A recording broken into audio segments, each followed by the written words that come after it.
go ahead, sorry, if you'll go ahead, shoot me a message, let me know that you're gonna turn off your camera for more than 5-10 minutes. So I can keep track of that. Without further ado, I know we're still waiting. I'm gonna go ahead and send that sign-in link for you guys. It is so much information, I got a 5-minute lunch because I ran into my other hour. So I'm gonna try and get through this as fast as possible, for you guys, so you're not stuck here with me past your designated time.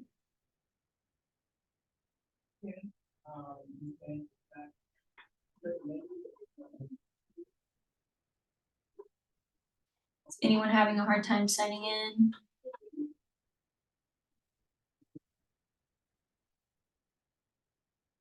Where is my mouse? Anyone see it?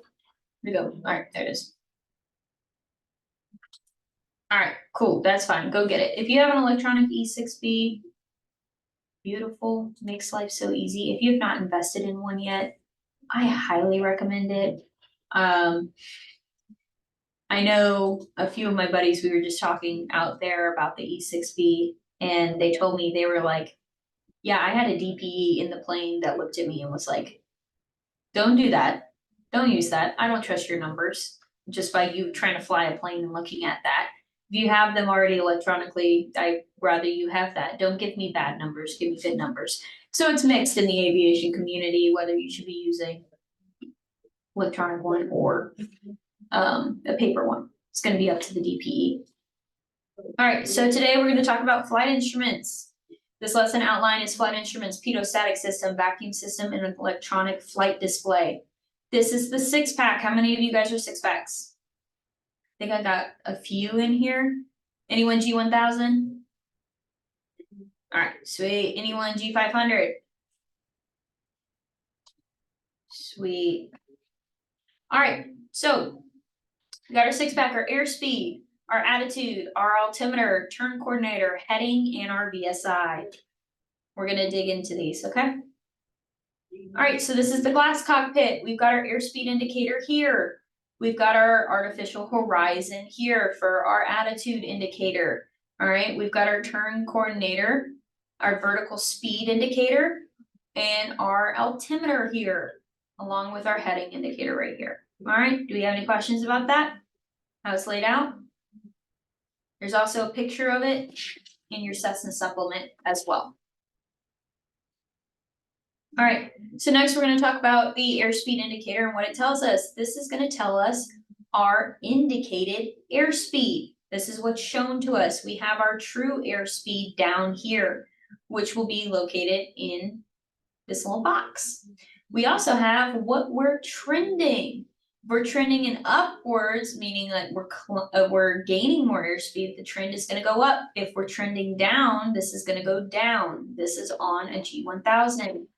Over here on our 6-pack, our steam gauge one, doesn't show us that, it just shows us our indicated airspeed, or you may have miles per hour. Some of them are actually flipped, so when you get in the plane, look at it, make sure it's not miles per hour out here, and your airspeed's actually in here. Cause this is harder to see, and I rather have my airspeed in knots versus my miles per hour. Alright, you're gonna have markings indicating what flap speed is. This is our white arc, this is our green arc.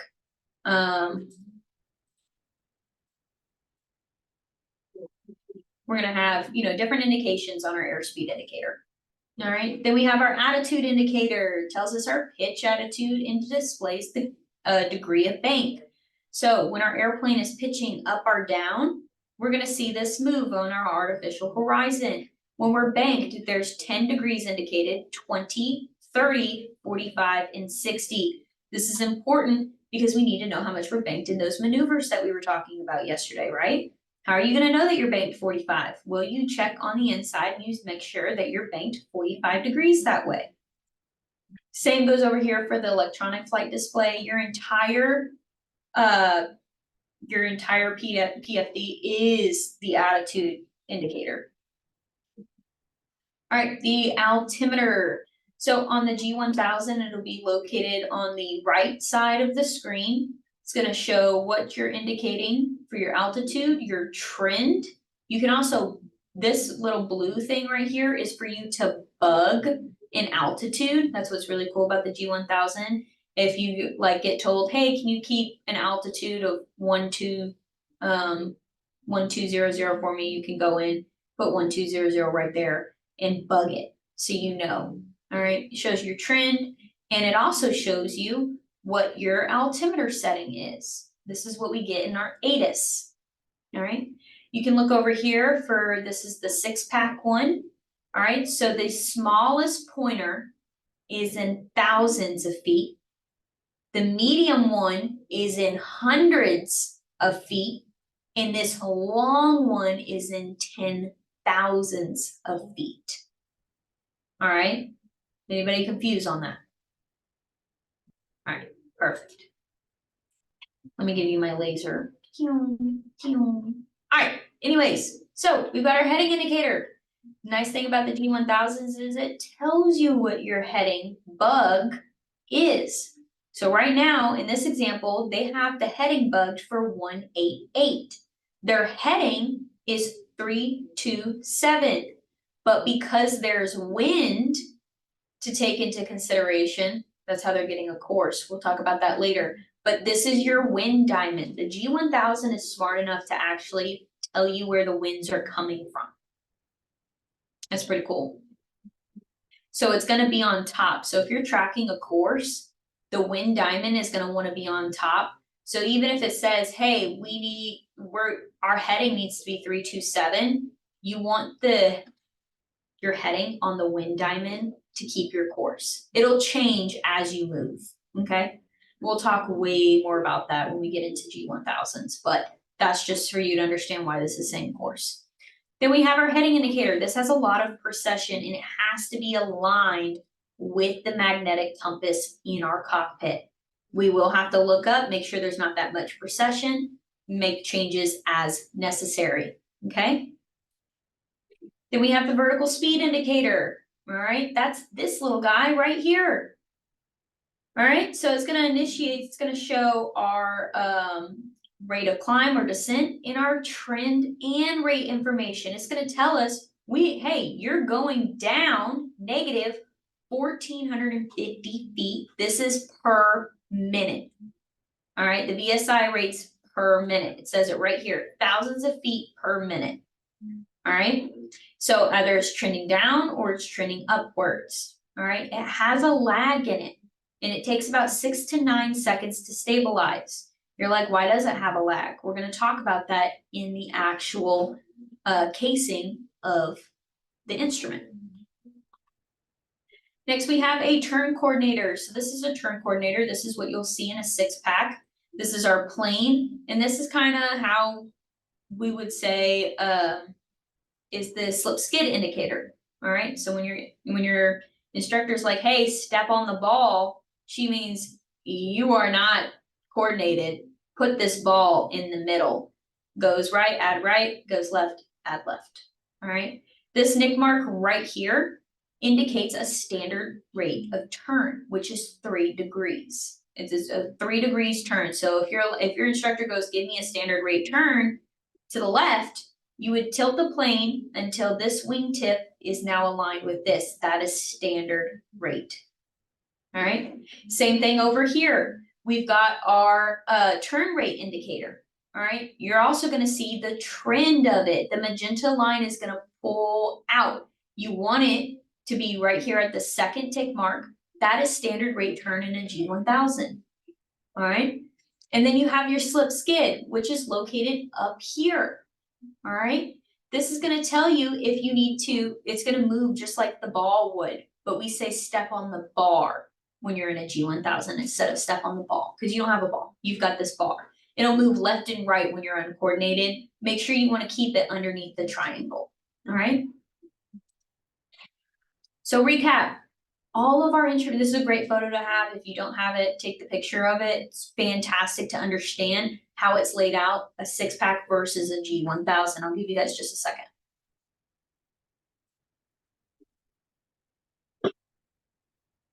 All right. So how do they work? First is the pitot-static system. So that includes our airspeed indicator, our altimeter, and our VSI. Then we have gyroscopic systems, which include our turn coordinator, our heading indicator, and our attitude. All right, we're gonna go through the pedostatic instruments first. Okay, well, there we go. All right, so big picture overview of the pedostatic system. To help you think of this, simply remember all these instruments operate off of pressure differences. You can see the pedo tube and the static port and their connections. Notice that the airspeed indicator is the only instrument that is directly connected to the pedo. Everything else is connected with the static port, all right? The pedo tube lets ram air in, and it's a combination of static air, ram air, that then turns into dynamic pressure, and that's what's giving us our reading for an airspeed indicator. Okay, did I lose anyone? That makes sense? Okay. Then we've got key concepts. We've got air pressure decreases with altitude, all right? Air pressure decreases with altitude. So at this chart, it looks a little confusing until you look at the bottom legend, which is that, you know, when you're going from here and as you increase with altitude, it's supposed to represent that pressure is decreasing, but it's hard to interpolate off of this chart. The PHAC has way better drawings in it. When you go and look at pressure altitude in the gradients, definitely look at their drawings. They have really good ones. I've already made comments about it for them to add them in here, but you know how corporations work. It's going to be a minute before they get them. All right. So we also want to note that high pressure is always going to seek low pressure. So pressure moves from high to low. All right. That's kind of how planes work. It's how they fly. We'll get into it. All right, so there's gonna be a few definitions that I want you to write down. And then the first thing is gonna be an aneroid wafer versus a diaphragm. All right, so an aneroid wafer is a diaphragm, but it's without fluid. Okay, static pressure does not flow in and out of the aneroid wafer like it does with the diaphragm. The term aneroid literally means without fluid.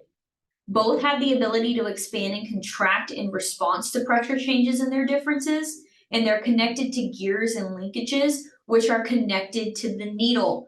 So when this moves, the gears and linkages move, and this needle is now giving you a reading. Okay? Did everybody write that down? We're good? Perfect. All right, now the airspeed indicator. We just talked about this. It works by measuring ram air coming through a pedo tube. The pedo tube, this one right here, there's gonna be a small hole right up the top. It's about the size of that dot too.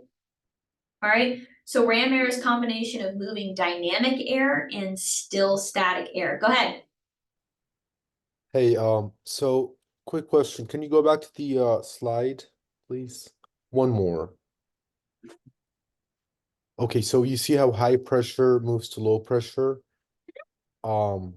It's always like that. But then when you have the diagram, when you go up in altitude, it goes up. So like, isn't it 29.91 grams of mercury or however they measure it?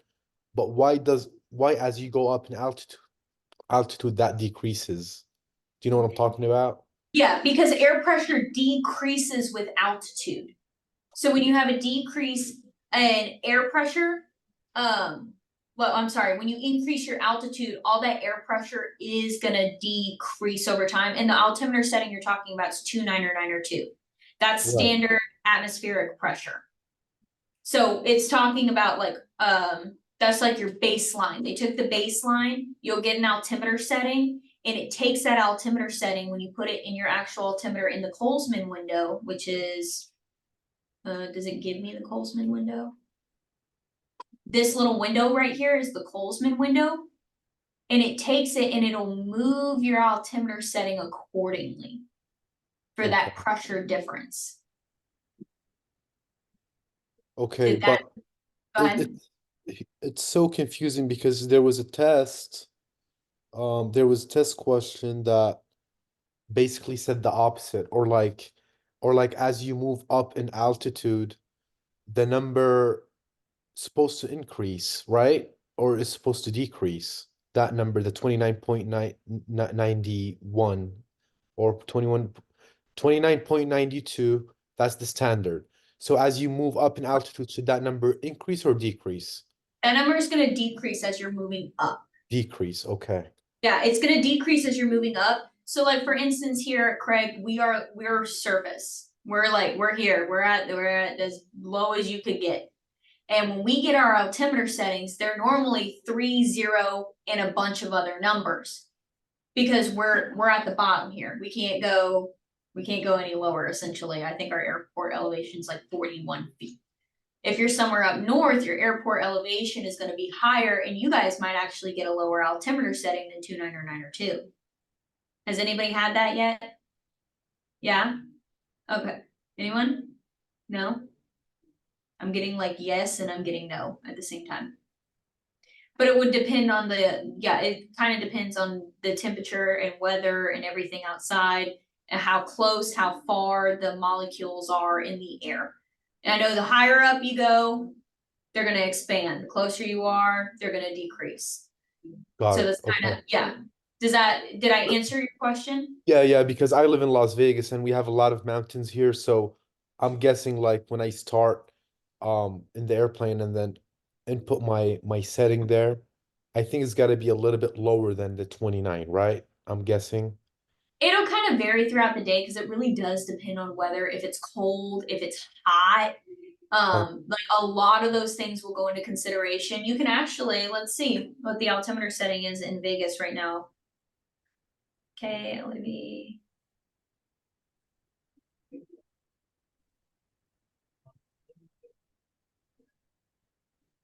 Sorry.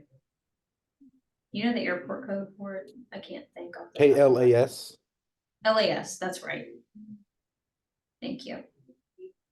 So it looks like right now your guys' altimeter setting. Ooh, you guys, it's a 3013 right now in Vegas, which is pretty interesting. Okay. Because maybe we So have good weather, I guess. it could be that you guys have some good weather. There's a lot that goes into the altimeter setting, which we're gonna kind of touch on, but that's a whole weather, that's a whole weather lesson in its own. Right. It's a lot to wrap your mind around on that one. What day is this for you guys? Day 9? Did you guys go over weather yet?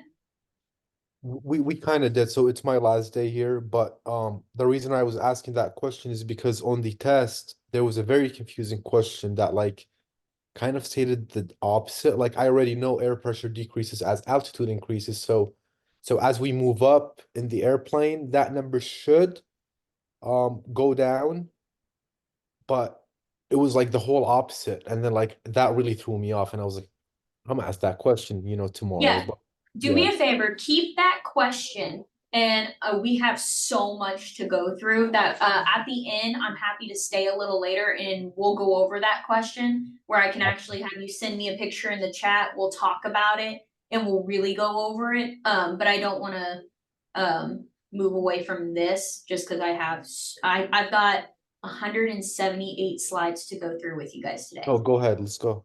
Sorry about Okay, that. I don't want to like keep you too long today. I ran over an hour the last time I did this one.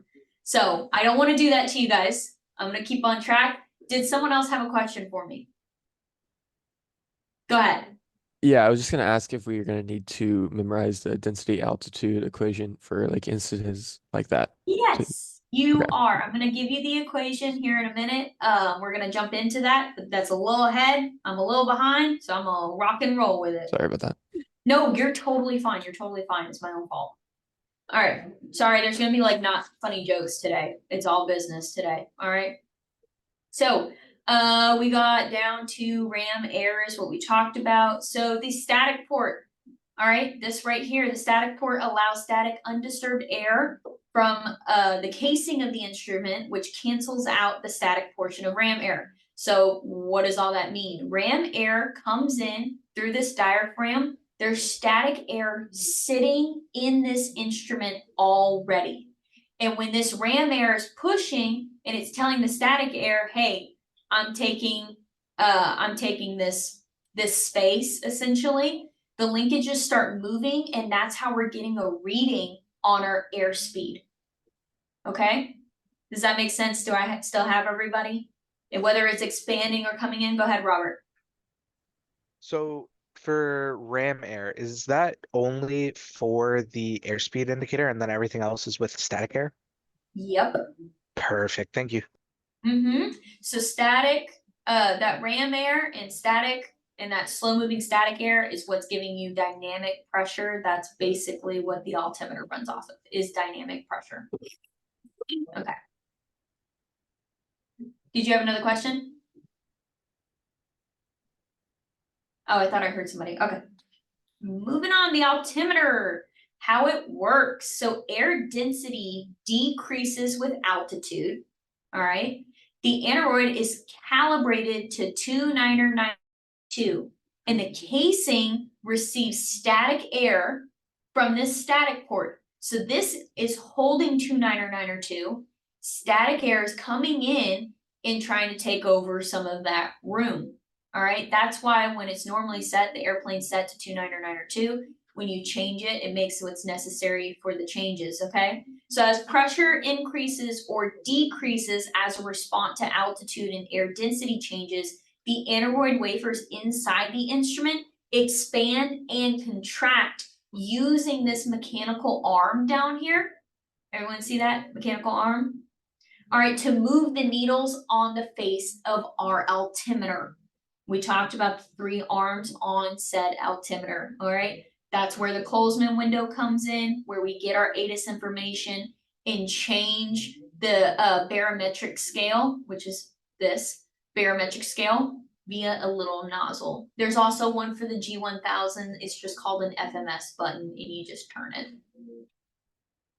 Next, we have the vertical speed indicator. How it's some people like to say, oh, it works like an altimeter, but it's got a calibrated leak. Don't say that. Don't be that guy. All right. So a calibrated leak is a tiny hole that connects to the casing of the VSI to the static source, but there is a catch. The hole in the calibrated leak is small enough that it restricts airflow, so it can't move in and out as fast as the diaphragm can. It's gonna have a lag. That's why there's a 6 to 9 second lag on our vertical speed indicator. Hence, I might ask you what the lag is later. Probably will. All right, so how it works. So if you climb, your static pressure immediately in the diaphragm, it decreases. It decreases when you climb. All right. In the casing, the calibrated leak leaks out the air slowly. So a high pressure will be so a higher pressure will be in the casing than in the diaphragm. All right, so when that happens, it creates a pressure differential squeezing down on the diaphragm, and the VSI moves up. So the greater the pressure differential, the more it moves. All right, so here's how it all works. Let's say you start a climb. As you climb, your static pressure decreases. And as it decreases, immediately in the diaphragm, all right? But the instrument casing is a different story. Since the calibrated leak lets out air, it creates a higher pressure in the casing than the diaphragm. When this happens, it creates pressure differential, the diaphragm squeezes down, and the gears connected to the VSI make it move up. And the greater the pressure differential, the more the needles move up. So what happens when you descend? The exact opposite will happen. All right. Notice how here the wafer is called a diaphragm. This is because static pressure is directly fed into the diaphragm. There's a static pressure line. I don't know why they don't show it, but there's an opening right here, and it's going directly into the diaphragm. This is our calibrated leak. All right, I still have you, we're good? I don't completely understand how the calibrated leak So if it's higher pressure, then more air is going out of the calibrated leak. So the calibrated leak, it's already set on, I believe it's like 0.02 or something like that is the actual like rate that it's letting out air. I'd have to Google that one for the exact number on it, but it's always gonna be leaking out, and because there's gonna be an input in from the static air. So it's already set. I'm gonna, hang on, let me find the exact calibrated rate.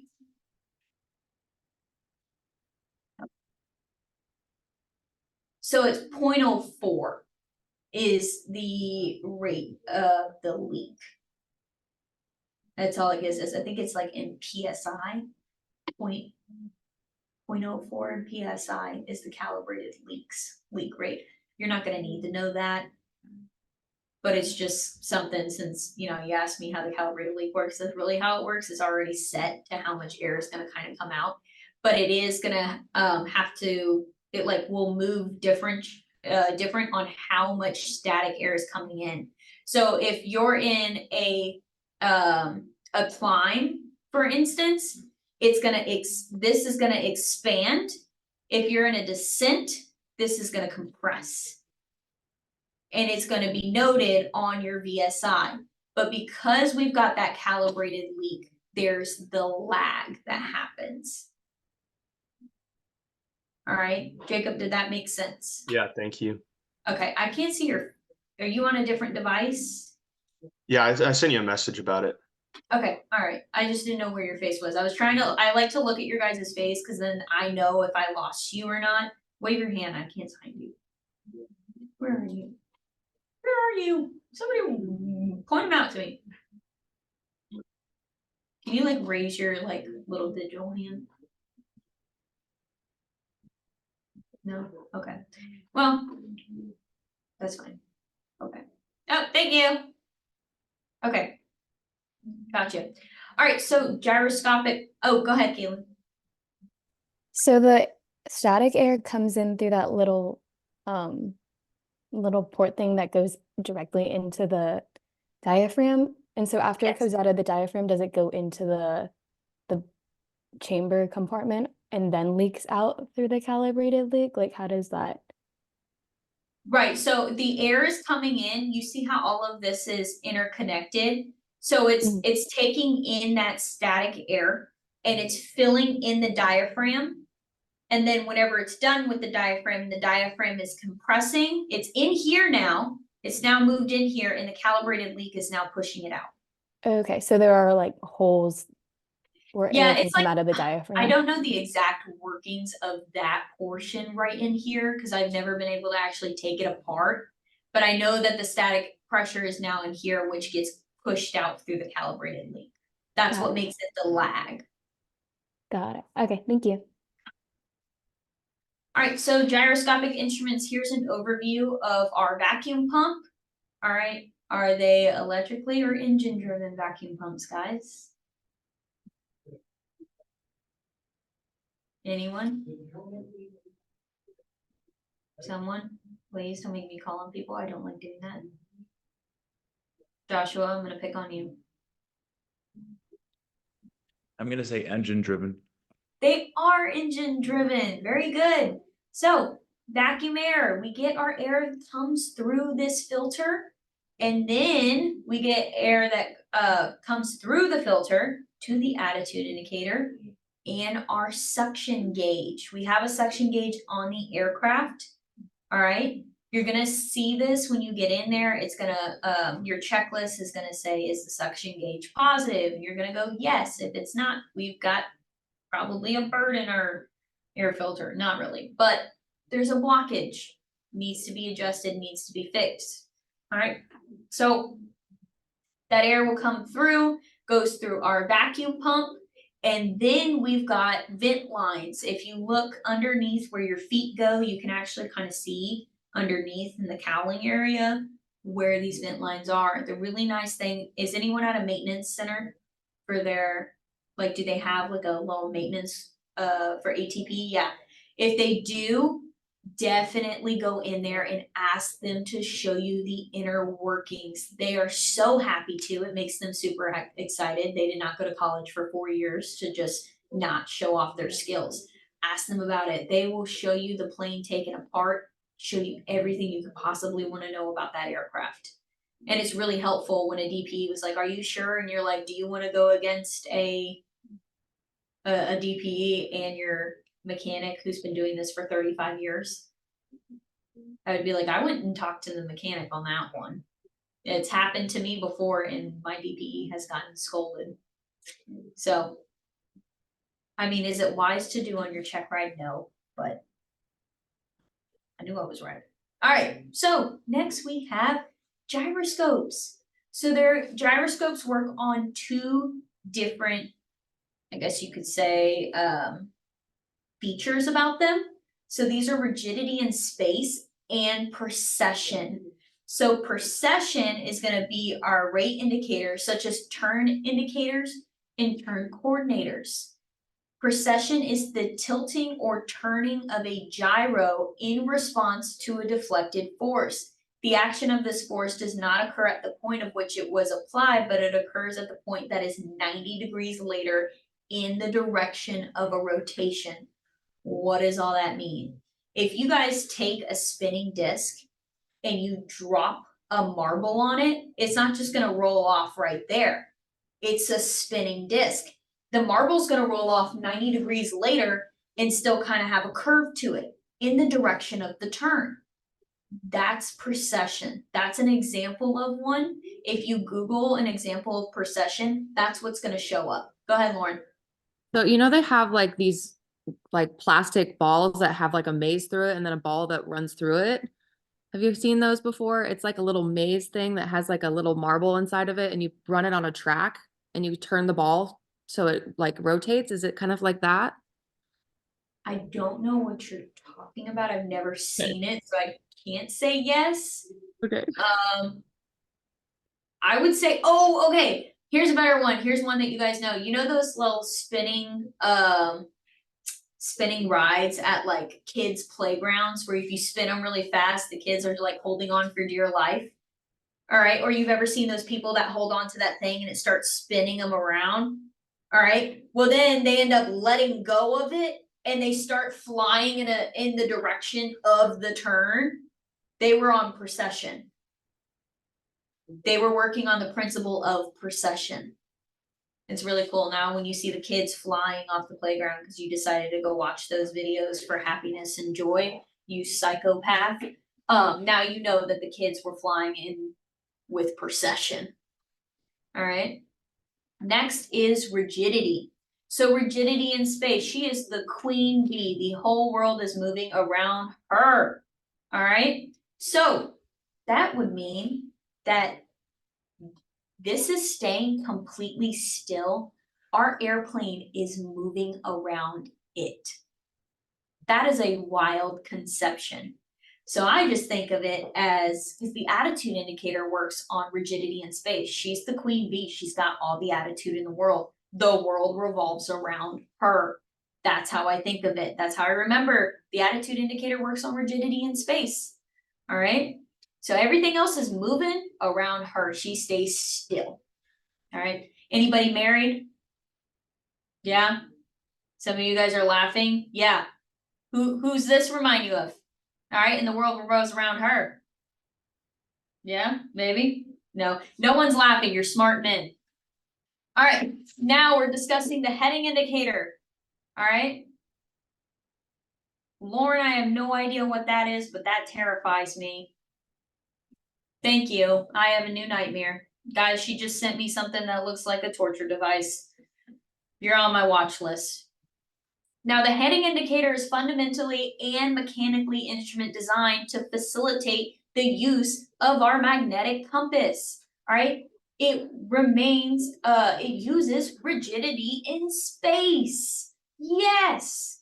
All right. Fantastic. So we know the two instruments on rigidity in space are our heading indicator and our attitude indicator. This is why we have to look at our magnetic compass when we're in straight and level, unaccelerated or deaccelerated flight, and check our magnetic compass with our heading and make adjustments as necessary.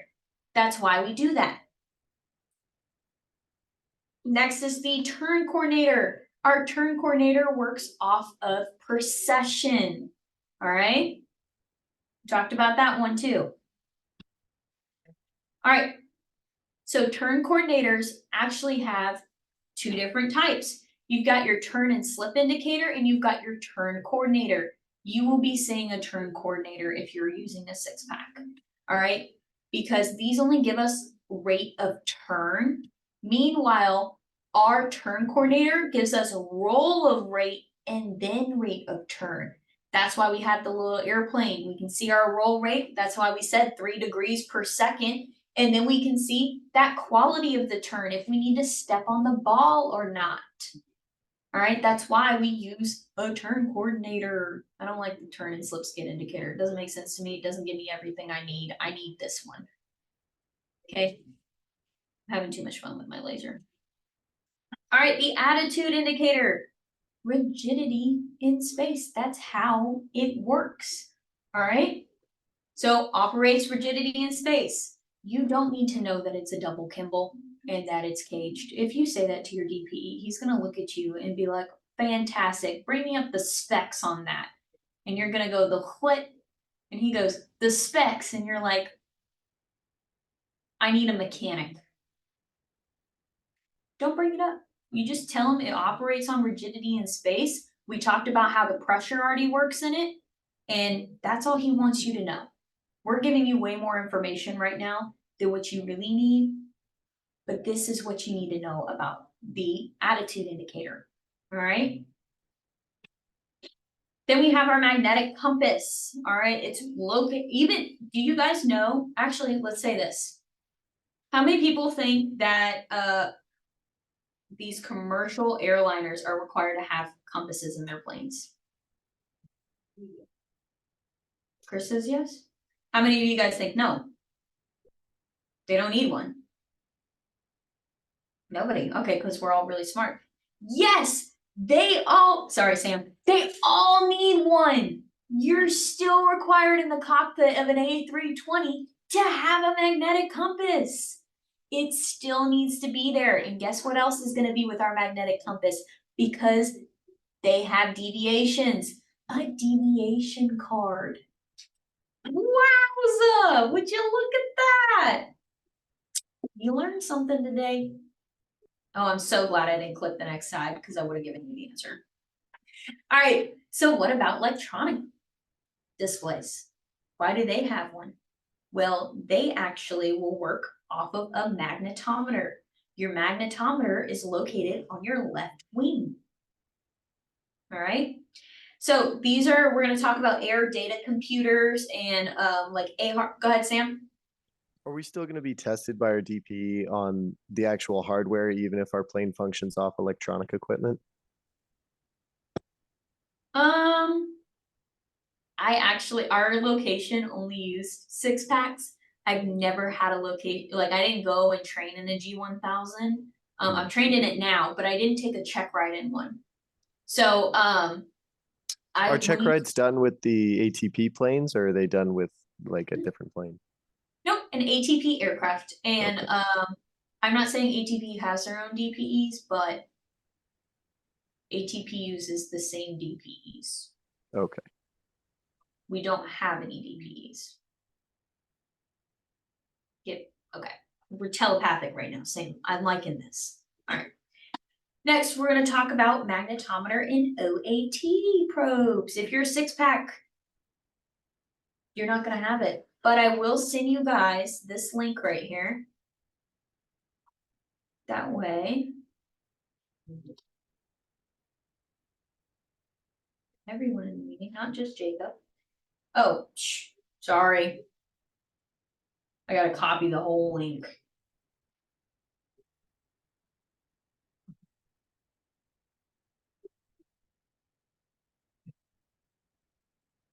Oh, okay, well, that's nice. It doesn't even. Here it is. You guys go. So any big pressing questions about the G1000 that has all the information on it?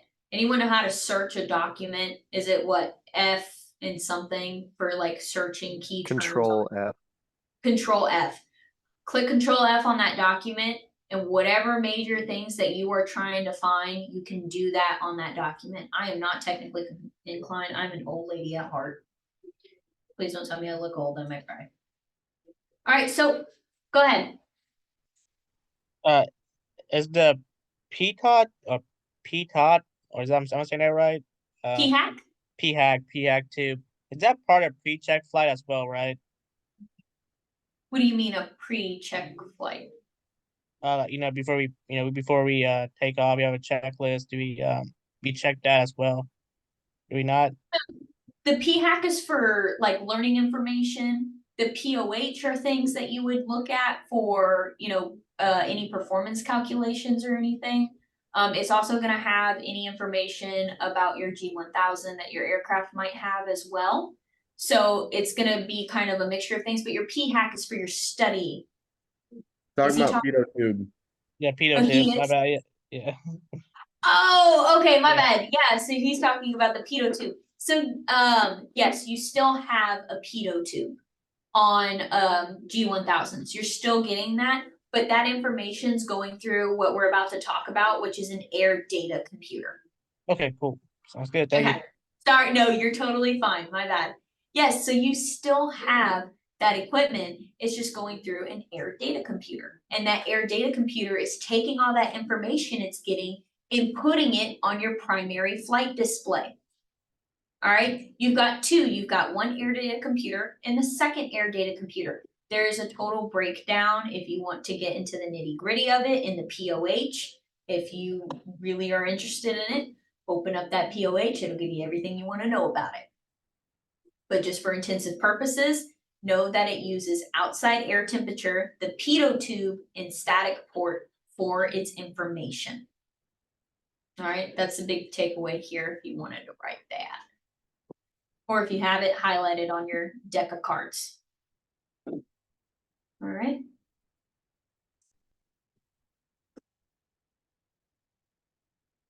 All right. So here's all the instruments that the air data computer gives us.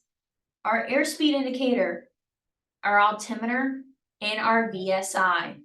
This also means if we have an air data computer error, we will see an X through what information we are no longer getting. If you have 3 X's on this information here, it's your air data computer. If you have a big X or a big X here, that's called an AHRS failure. What the heck is an AHRS failure? Well, would you look at that? It's our attitude heading reference system. So that could be a lot of things just happen to go wrong with it. And now we need to, now we're gonna end up with big X's on our screens over this right here and this right here.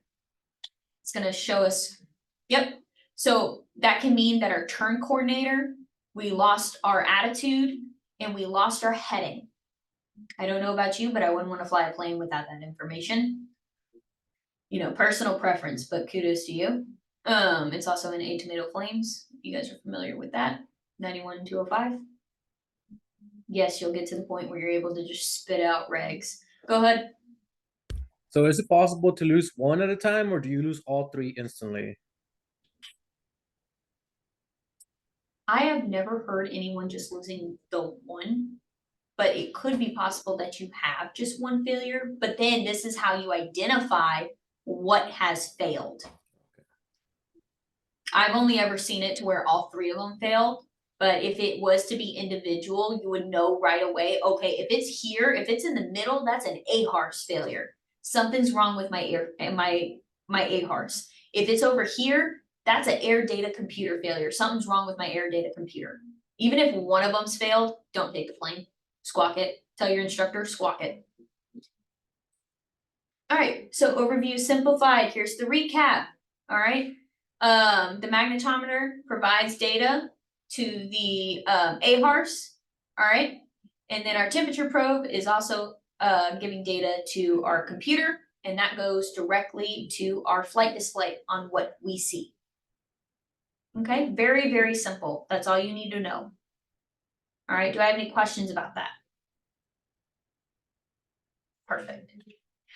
All right, so now this is just the magic of digital instrument. So again, all of this is so much more complex than what you actually need to know. All right, so just know the magnetometer sends info to the AHRS. All right, the ADATA computer calculates things, puts it on our primary flight display. So we have AHRS failures and air data computers. Let me skip off of this because I don't want. I'm gonna ask you. All right, pop question.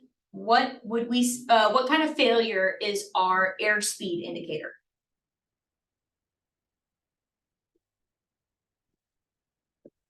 Go ahead. Data computer. Air data computer. Perfect. What about our VSI?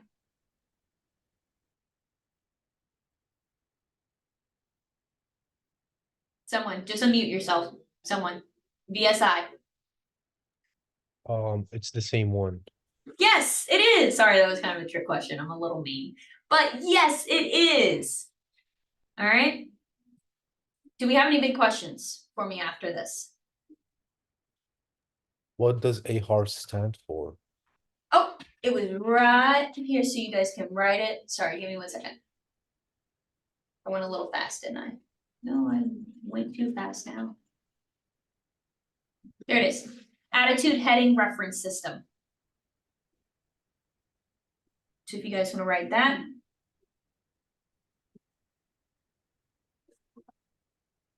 Go ahead, Nicole. Can you repeat that? Attitude heading reference system.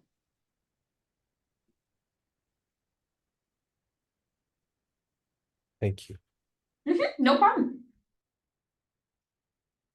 All right, guys, like I said, we got 4 decks of cards to get through here. So I'm really sorry. I would give you guys a 10-minute break, but we got to roll right into the next one because I know you're going to have a lot of questions for me on my last one. And I don't think you want to stay an extra hour after, do we? Okay, I saw a lot of people look at me like I had 4 heads with that question, so I'm going to assume no. All right. So, flight planning. This is a doozy. This one's gonna be about 60 slides, so bear with me, okay? So we're gonna plan a flight and we're gonna keep this information for our next set of slides. All right, so today we'll be planning a flight from Phoenix Mesa Gateway to Tucson Air International. All right, initial planning. There's a few things that we wanna get if we're gonna plan to do a VFR flight, the departure airport, destination airport name, just the names of them. Then you put your airport codes in both of those. What time you're leaving. You can do it in UTC or in Zulu time. I mean, I use it. I always in my nav log will just put whatever time zone I'm in, because you're not going to be going to a different time zone for your cross country unless you are. Then I would use something more universal. All right, an estimated departure date.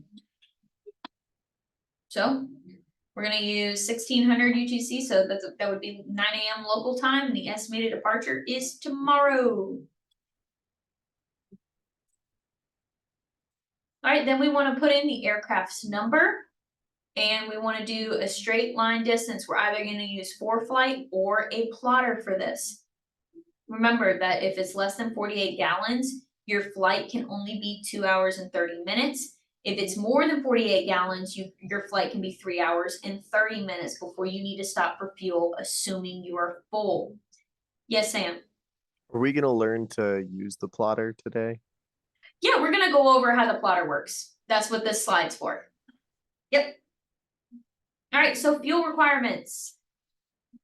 So 91151 says there must be enough fuel on board to fly to the intended destination at normal cruise power in 30 minutes during the daytime. Should you cut it that close? No. What about night flying? Does anyone know how many minutes for night flying? Go ahead. Isn't it 45? It is 45. Sam, did you have another question for me? Oh, no, you're good. I just want to make sure I covered it. I didn't know if I missed you. All right. So we're gonna say for this instance that we have a total straight line distance of 80 nautical miles. So is a fuel stop required? No, because it's about a 52-minute flight. We're gonna see that here in a second. So plot a straight line from the destination to the departure. You'll grab your sectional, you'll draw just a straight line all the way from your first point to your destination. All right, I will tell you this now though, these charts have to be updated. You have to purchase a new one every 56 days. That's why people use ForeFlight. Because ForeFlight automatically updates them, but the paper charts have to be updated every single 56 days. If you show up to your check ride with a sectional that is not up to date, that is a bust. So if you're using paper charts, be highly vigilant of that. If you are using ForeFlight, they update automatically, and it's really nice because it'll draw it out for you. But if you want to use paper charts, just be cautious of that, Sam. I just want to confirm because I think I recall one of our other instructors saying this, but we still need to have the paper chart regardless of whether or not we're using ForeFlight, right? So you can, yes. Yeah, it is good to have as a backup. It is very good to have as a backup because you never know what a DPE is going to say to you. And from my experiences, if you're in the Florida area, there's not a single DPE that's going to ask you for a paper chart. But I can't say that for other areas. Yeah, I'm Can't in say that San for other Diego, other side of the country. Yeah, so I'm not 100% sure what your location might have you do. You're gonna find out when you get there, if people are like, no, you really need a paper chart, keep up to date with your paper charts. Okay, you can keep the same one, but go ahead and the day before your check ride or whatever, check the dates on your sectional, write yourself a note, make sure you go and you purchase new ones. And then you can go ahead on that sectional before your check ride and draw out your navigation log, which you did for your nav log. And then they can see, okay, this is how they got their points, so on and so forth. Okay, did that answer it for you? Okay. All right, so like this, you can actually go, where do you buy paper ones? The aviation store. You can also buy them online. Amazon's got them too. Sam, where did you get yours? I haven't actually bought any yet. Anybody have any? You get them from the local flight schools as well. If there's any flight schools, you just go in there and they have them. Yep. Manual has that. Yep, you can go to a local flight school, whatever works. I don't know that ATP sells them. I have never seen one at headquarters, but you may want to go to like a smaller school. They probably do sell them. Just don't wear your ATP uniform. Don't do us like that.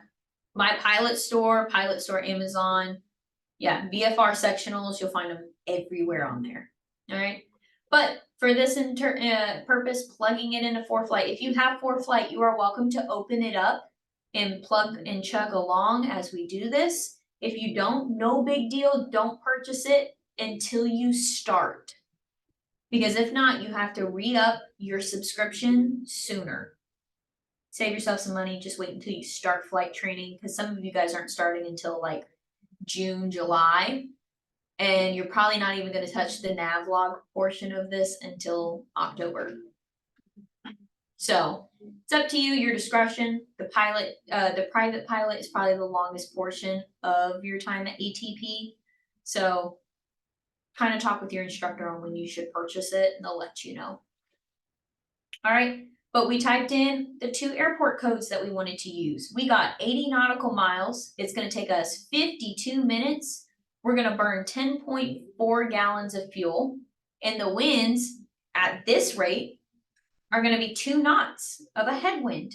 Well, how the heck heck did we get that? How does it know how much fuel we're gonna burn? That's because we made a profile for the airplane. When you get to your locations, make some friends because they already have the profiles of the airplanes on their ForeFlight. They will just send them to you. Or your instructor will walk you through on how to do them because I don't know the specs of your airplane, or I would help you guys.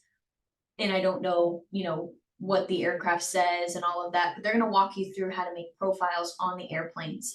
And then all you have to do is click on your airplane and it'll give you these calculations. Go ahead. Is the fuel flow located at the POH?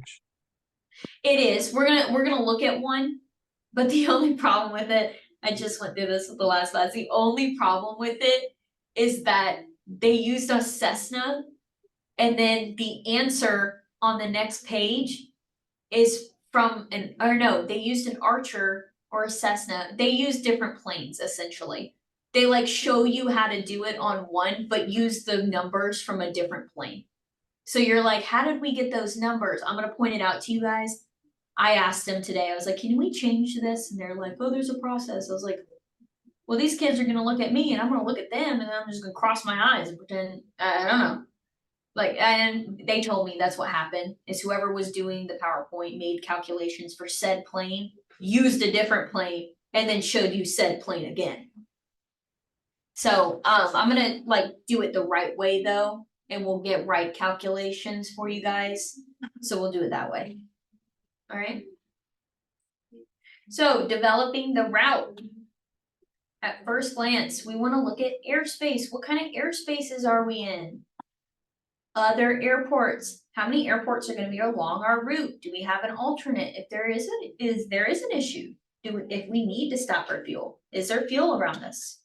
Is there any terrain that could get in our way that we couldn't make? Like, let's say there was a giant mountain here and the MEA was 12,000 feet around this mountain to get over top of it. We need 2,000 feet of clearance. We couldn't go that way. We need to go around it. All right.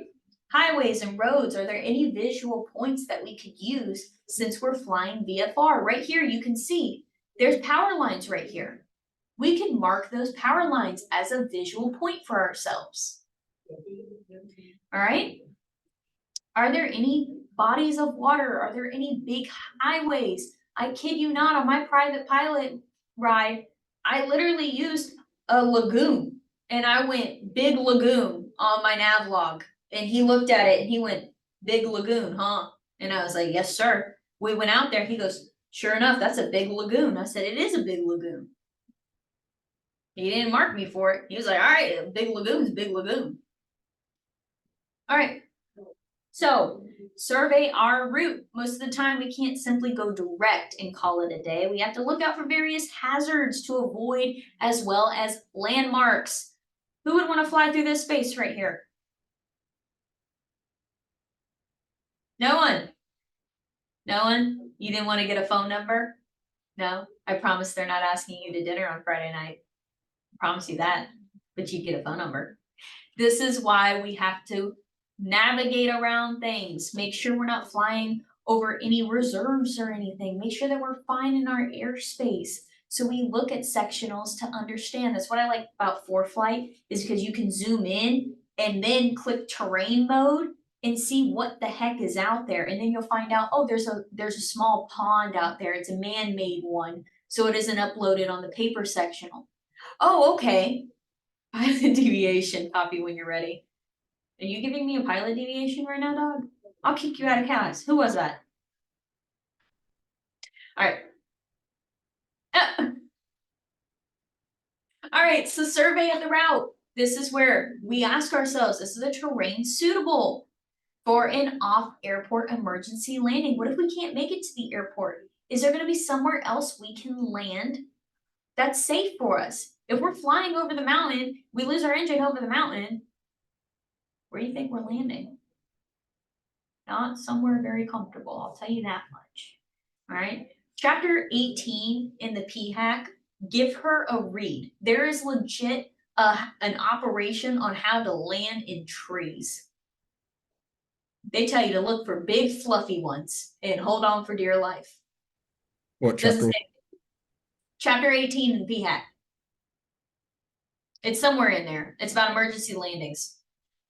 You don't really need to know that. I just thought it was a cool fact. All right, the highest terrain in our area. That way we know, hey, we can file 5,500. We're gonna be clear of all terrain in our area. Highest sector altitude from the sectional. We looked at that, said 5,000. Cool, we'll use 5,000. Are there any prohibited areas? No. Is there any restricted areas? No, but we have a NOTAM.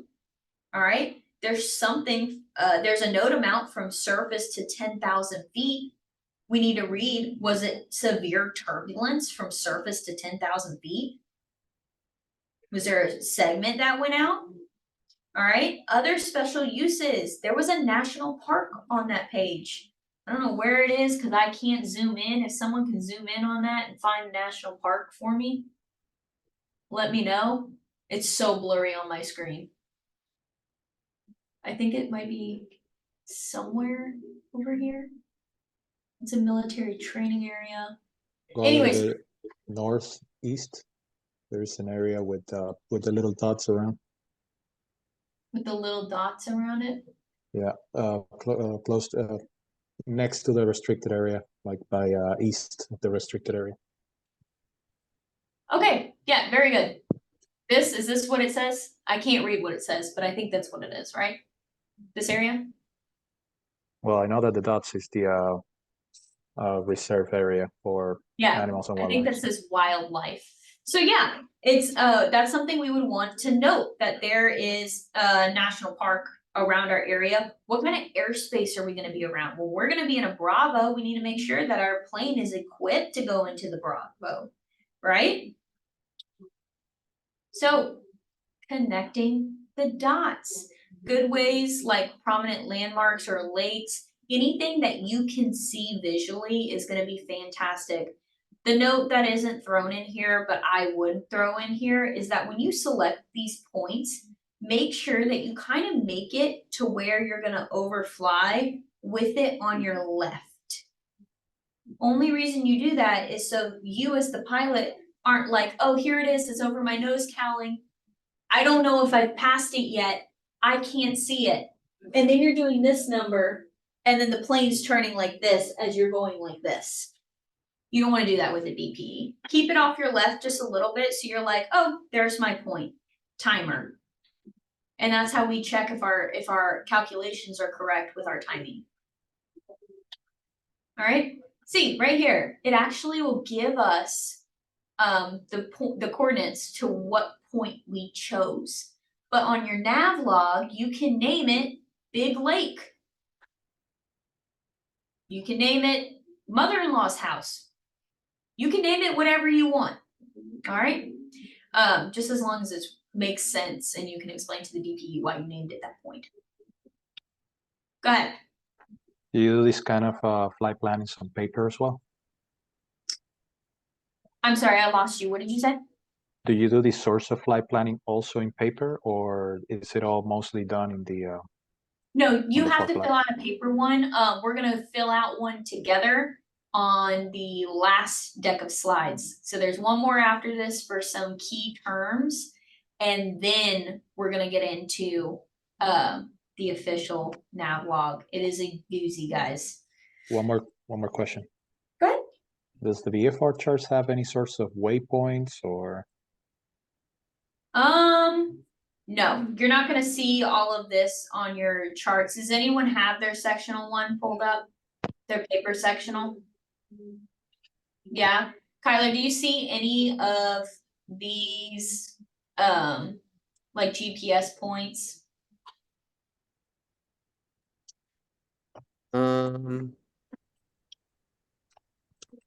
It definitely is not as much as like that map is, but there's some of them there. But it's kind of hard because I can't see the one that you're showing us really. I mean, I know it's the same thing, but I can't tell the differences because I have no idea what's in that one. It's too small. Yeah. Sky vector, yeah. That's actually really funny that you put that in there, because that's actually a student link I was gonna send you guys. So I appreciate that. You took my workload. Alright. So, specific weather considerations. Are we going to maintain VFR? Bonus points, who knows what the solo cross country ceiling and visibility must be for an ATP student? Anybody read their FOM? Anyone want to take a guess? Go ahead, Drew. I'll take a guess. Is it 3 statute miles visibility? So it's gonna be so those are solo requirements for 3 statute miles, but for cross country, it's gonna be 5 statute miles and 4,000-foot ceilings. Alright, that's for ATP. If you go to a different flight school, I'm not sure what they let you go up in. Mine let me go up in a convective segment with turbulence from surface to 12,000 feet. And I kid you not, I'm on the comms. I'm like, no, it's really turbulent. Can I go up? And they're like, yeah, go ahead and go up. It's pilot discretion. And I go up and I'm like, okay, it's really bad up here. Can I come back down? And they're like, pilot discretion, do what you want. And I'm like, okay, I'm gonna go back down. And I'm like sitting there just shaking. My pen flew away. I'm a mess. I can't find my iPad. I'm getting tossed left and right. Make sure you check your weather, okay? Have a good instructor, a better instructor than I had. Because that was scary. I was like literally about in tears trying to get back to the ground. Okay, nothing worse than being up in the air wishing you were on the ground. Nothing worse. It like deteriorates you from flying. Well, obviously not much for me. I'm here. But now we need to make sure the weather is safe and within our personal minimums. Just because they're legal minimums doesn't mean they're personal minimums. As you fly, you will start to learn what is a personal minimum for you, especially when it comes to winds. All right. So you guys are gonna get a piece of paper that says my VFR weather minimums from your instructor before your check ride. You're gonna fill them out together. They're gonna be like, yeah, you really handled good, strong crosswinds.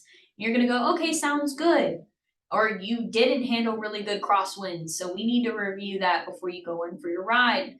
And you guys are gonna write down those minimums together. They're gonna sign it and you're probably gonna end up having to show it to the DPE. So start to understand what your weather minimums are. All right, so for flight gives us a weather briefing. It'll give you an entire backpack. It actually will make a nav log for you, which we will get into. That's cheating. Thanks, Daniel, for letting us all know. That's cheating though. Don't do that. Don't do that. Because the DP will look at you and be like, fantastic. Tell me how ForeFlight navigates and calculates these numbers. And you go, what? Don't ask me, I don't know. All I know is it's very advanced and it's very technical. And anybody who's brought in just a nav log off of ForeFlight has not come out alive. I mean, with a cert. They've come home. Just very sad. All right, who's called a weather briefer? Anyone? Raise your digital hands because I have so many of you guys on screen. If you've used one. All right, cool. Oh, okay, cool. You called one. How was your experience with it? I didn't know what to say. He literally said, like, he was waiting for me to state, who am I? What am I doing? I'm like, I'm just calling to see what the weather is. He's like, it doesn't work that way, buddy. So you have to call them, let them know what you want, what kind of plane you're in, where you're flying to, and what time you're going. And they'll calculate an entire plan for you and go, hey, this is what the weather's gonna be like. This is what it's gonna be like at the altitude you picked.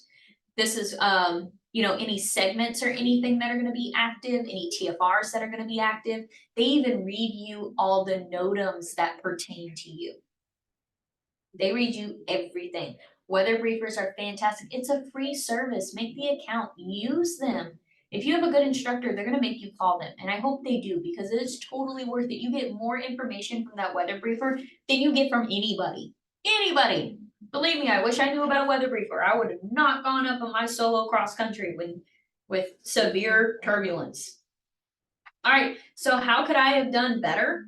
Well, if I click this button right here, and I turned on airmets and segments and convective segments and TFRs, they display up for you to see. when you're in ForeFlight, if you guys wanted to turn this on your ForeFlight, and you can click on this this orange or this purple, it'll tell you if it's a segment, if it's an airmet, and what it's for and where it's at.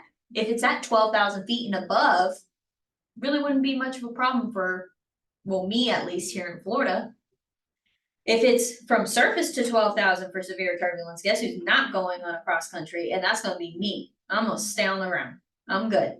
Did it once, not doing it again.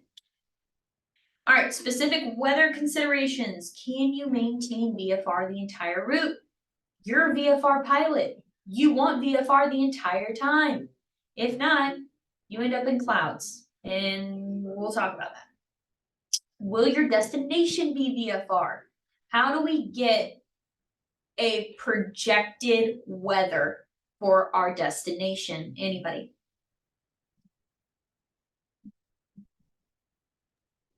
The Go weather ahead. briefer. You request an Outlook weather report? So you can request an Outlook weather report, but you can also, yes, a tab. You can just look at the tab. So we talked about weather briefer. Anyone use aviation.gov?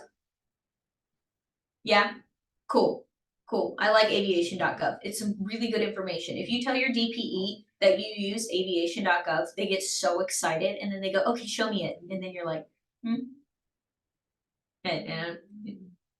so make sure you're not lying. Make sure you actually use aviation.gov. If you guys have pressing questions about aviation.gov, let me know. I'm happy to go over it with you and how to find that information. It's just not going to fit in today's. But just because Elevates is over doesn't mean you guys can't message me with questions. I am happy to jump on Zoom one-on-one with you if needed, and we can go over any of your pressing questions. Do let me know. All right. I don't know if anybody else will do that, but I will if you message me. All right, so NOTAMs and PIREPs, we've got departure NOTAMs, en route NOTAMs, arrival NOTAMs, destination NOTAMs, and any PIREPs. All right, you can have them highlighted when you click on the airport on ForeFlight. It'll be like, hey, dummy, this NOTAM pertains to you. If you're going here, this runway is closed. You can do that by clicking on the NOTAM as well. Go to airport, and it even tells you, hey, in the future, on this day, this is going to be closed. But today, this runway is closed. It gives you future closures as well, which is really nice. All right. All right. So NOTAM, future, today, the airport. You can get this information too by clicking airports, typing in your airport code, and this is how you get that page. All right, so this is directly clicking on it via the map. This is clicking on airports, and this will give you a code to type in. And that's how you get this page. I got everyone? Good? All right. All right, let's see. This is just verifying what I said. PIREPs, use your PIREPs because they may pertain to you. So a location, a time, and altitude, what type of aircraft it was, and turbulence. This is also very important because who knows what kind of plane this is?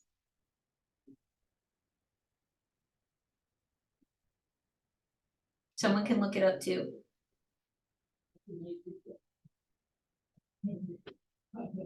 Anyway, it's a twin jet. And if he's saying he hit modern turbulence at 1,200 feet,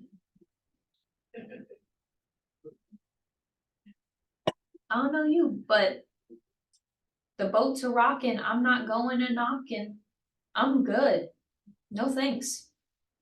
These are important to note because if there's no airmet out or segment out when you go and look, but these PIREPs are popping out, it could be a possibility that they're going to issue an airmet or a segment.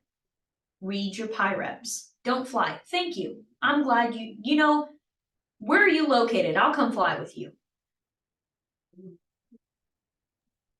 I'll be at GKY. All right, good. I'm going to come fly with you. You seem like a good noodle. I'll fly with you. All right. 1-800 weather brief. NOTAMs. You can go to notams.faa.gov. Please write that down. You can look at all the NOTAMs in your area, when they're active, if they're active, future NOTAMs. it shows you everything. I can't go over it all today, but if you have major questions about these things, we can go over them together at a later time. Email me and I'm happy to do it, okay? I do go on 2-week flying rotations. I'll take my laptop with me if I'm in a hotel room. I'll send you a Zoom link and we'll go over that stuff together, okay? I do this because I care about you guys. Don't ask anybody else, they won't do it, but I will. So departure information, we need our airport name and identifier. Runways, why would we want to know the shortest runway and our longest runway?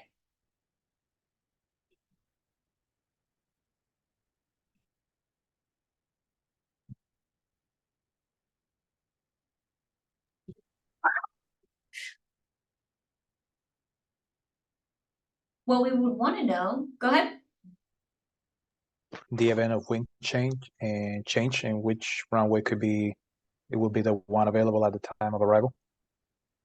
Yes, we want to know what runway is available and if we can use it. ATP's got a minimum 3,000 feet. If that runway is 2,000 feet, guess what runway you're not using? That runway. And it also means the longest runway. So we also want to understand how much landing time we need and how much takeoff time we need for these runways, and you find that with performance calculations. I think you guys already went through these already. I'm getting a lot of head nods, sort of ish, kind of ish. All right. I don't know what you guys are going over. That's only on cross country. If you're gonna go to another location, you should be doing this period, but this is just information we need to have if we're gonna go somewhere we are not familiar with, or if we're gonna take it on a cross country. Anything in excess of 50 nautical miles needs to have all this information done. Okay, go ahead. Does the 3,000, 4,000 rule applies also for wet runway? It does. It does. I don't know where you'd be going for wet runway. I'm not sure. I know I got asked in the other class something about snow operations. Those would be specific to the actual airport.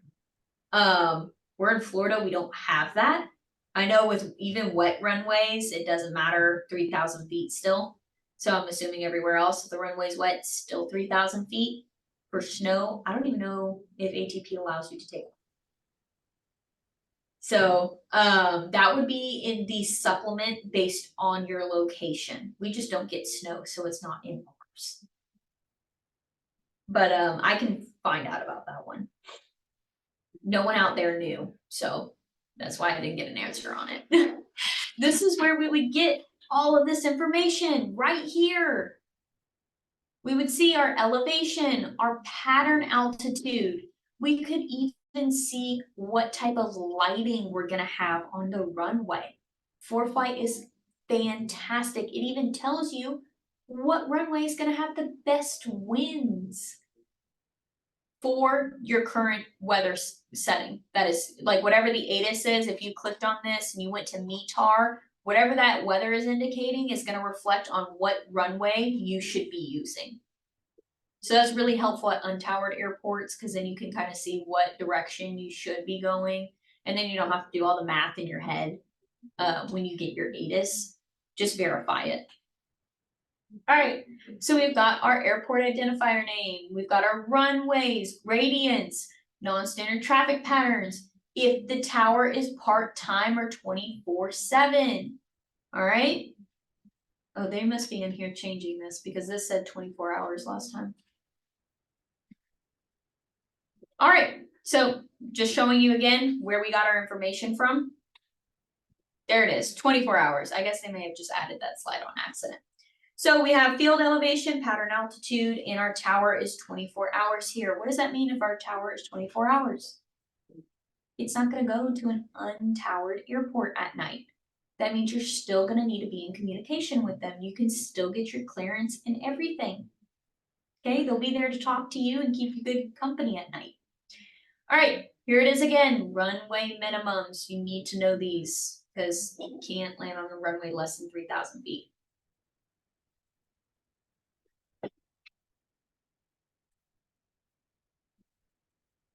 All right, so this is, who knows what this is?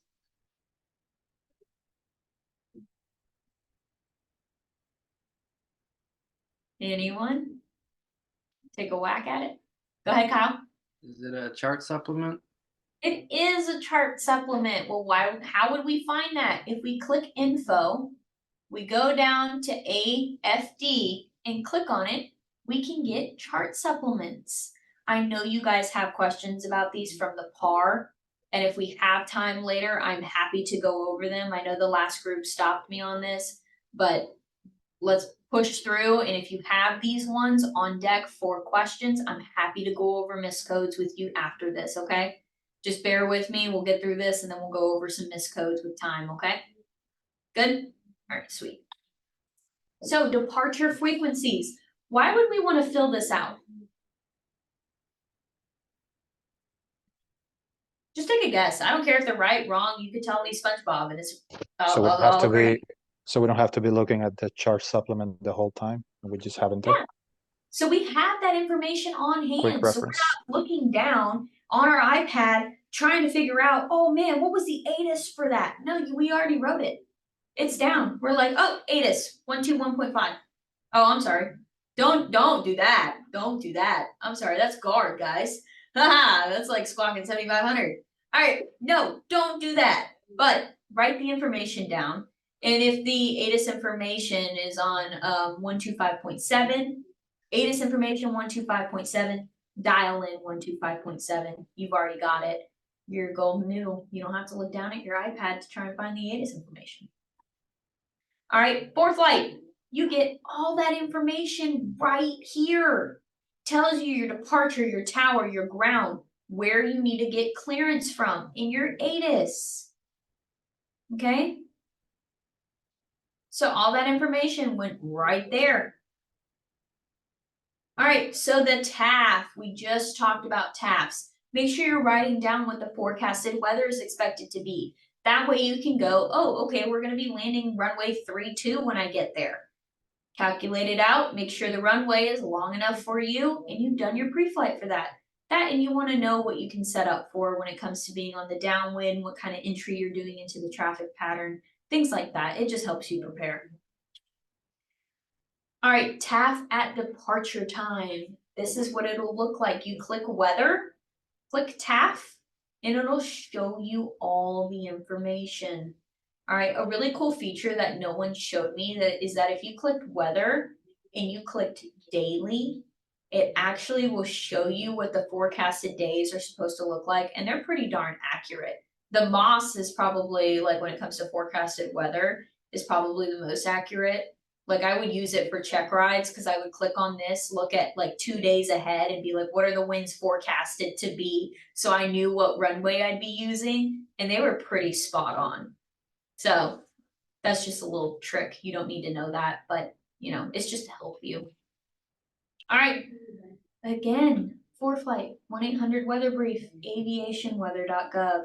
If you guys are unsure, on a separate day, we can call a weather briefer together. You guys can listen to me do it just so you can hear it. But you can also call them and all you have to say to them is, hey, I'm a student pilot. And they're gonna go, fantastic, let me walk you through how to do this.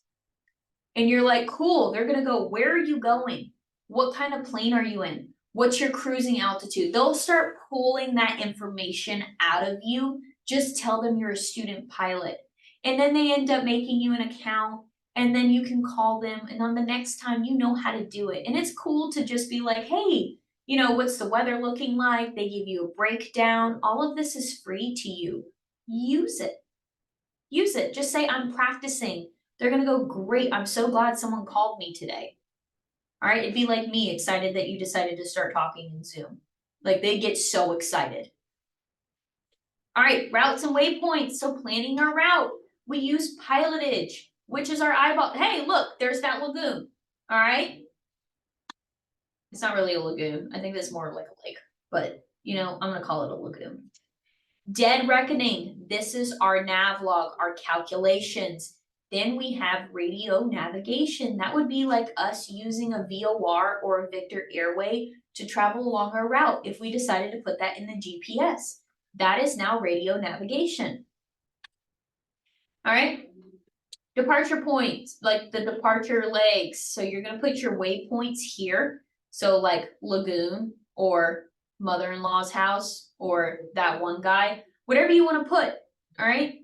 Whatever your visual point is, you can put here. Your distance, we will learn how to measure the distance per each leg.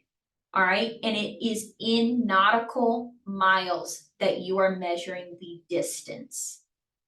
Alright, nautical miles, not statute miles, that's for visibility, nautical miles. Alright, so here we have our entire flight plan set out here.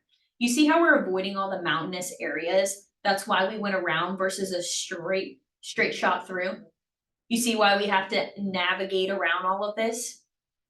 Alright, and on ForeFlight, if you were to click on this leg, it would say, hey, this leg is 9 nautical miles. Good, you need that information. Now, if you're using a plotter, anybody have the plotter line in front of them? I saw someone had one earlier. The little plastic piece, perfect, thank you, Lauren. Lauren, Sam, you guys have them up that I can see. You can read on the inside of that line, it says statute miles, and then it also says nautical miles. You guys see that? Yeah? When you go and you lay that against the plotter, like the actual sectional, thank you, Lauren. If anyone can see Lauren's, it says nautical miles and statute miles. Put that over your 2 points, the same thing you did here, and it would also read 9 nautical miles.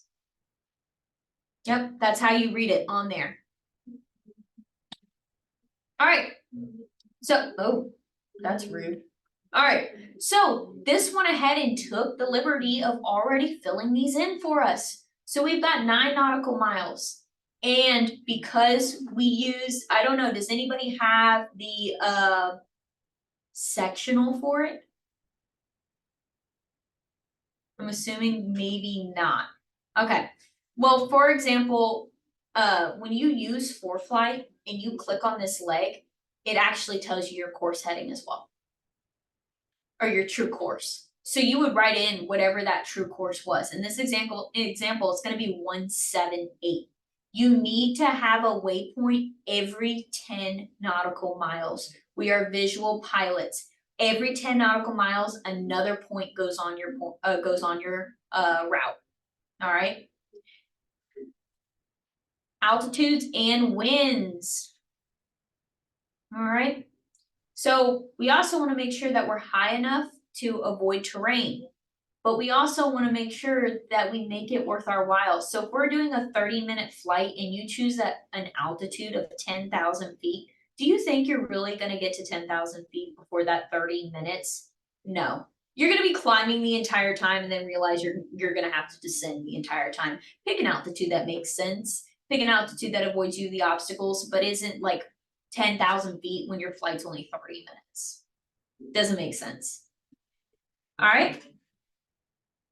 All right, so how high should we fly? Well, on a magnetic course of 180 to 359, we fly even 1,000 plus 500. On a magnetic course of 0 to 179, we fly odd 1,000 plus 500. Write this down, you need it. All right. I still see pencils moving. Yeah, I kind of think of it like this, guys. I remember the East is odd because Florida's got, like, you ever heard the like Florida man jumps into alligator farm wearing just Crocs? Yes, that is an actual story. Anyways, Florida's odd. I think of it like that. East is gonna be odd. All right. And West has even cooler views. That's how I think of it. But use your own terms, figure out how you like to remember it. West is even, Florida's odd. All right, so cruise altitude, 5,500 for this instance. Our altitude that we needed to be above was 5,000.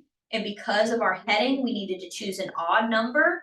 And we also needed to choose plus 500. That's why we went with 5,005. Does that make sense to everybody? This is a good altitude, a cruise altitude for you to get to, because the ride's gonna be, it's gonna take you maybe like 7, 8 minutes to get up to this altitude, and about like 8 minutes to descend from that altitude at a good rate, not pulling the power and going, heck yeah, brother, and nose diving down. You get there a lot faster, but that's not the point. Alright, so this is another good reason to file VFR. Is it required for us to file VFR flights? Thank you. No, it is not. It is strictly voluntarily. But, I mean, kind of just depends how far you're going. You might want to tell somebody where you're going, how you're going to get there, and when you expect to arrive, especially if you're doing a really long cross country. I'm talking like from Florida to Chicago. I would definitely be filing and letting them know, like, hey, I'm staying overnight in Georgia here, and this is when I plan to land. And they're like, okay, sounds good. Well, let us know when you get there safe, especially because you're flying over a lot of mountainous areas. And on top of that, you're out of your comfort zone and you're just making your way up. I personally would, but no, it's not required that you do. So next time, we're going to be talking about this wonderful piece of paper, which I started losing hair over today. So we're going to get into the nitty-gritty of it. If you have a electronic E6B, you can go ahead and take it out. We're going to need it. If you don't have one, no harm, no foul. All right, do I have any questions? Yes. Go ahead. Where do I get an electronic E6B? Is that just an app? So if you want, for now, there is an app that you can download. Do I still have it up here? Yes, I do. Hold on.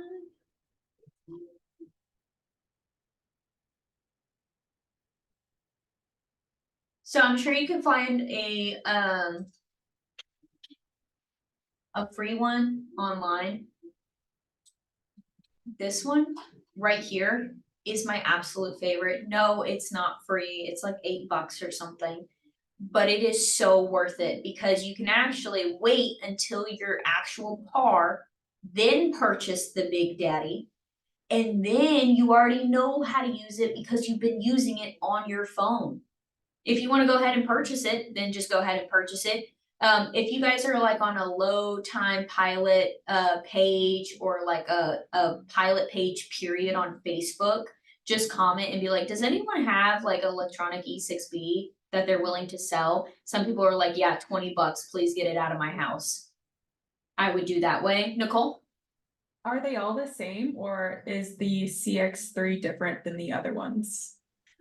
This is just the one I recommend. You don't have to use the CX3. You can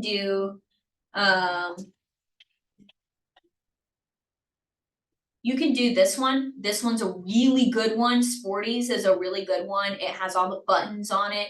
I'm not 100% on it. All I know is this one. This is just the one I have. So if you wanted one-on-one, I'm happy to teach you guys how to use this one.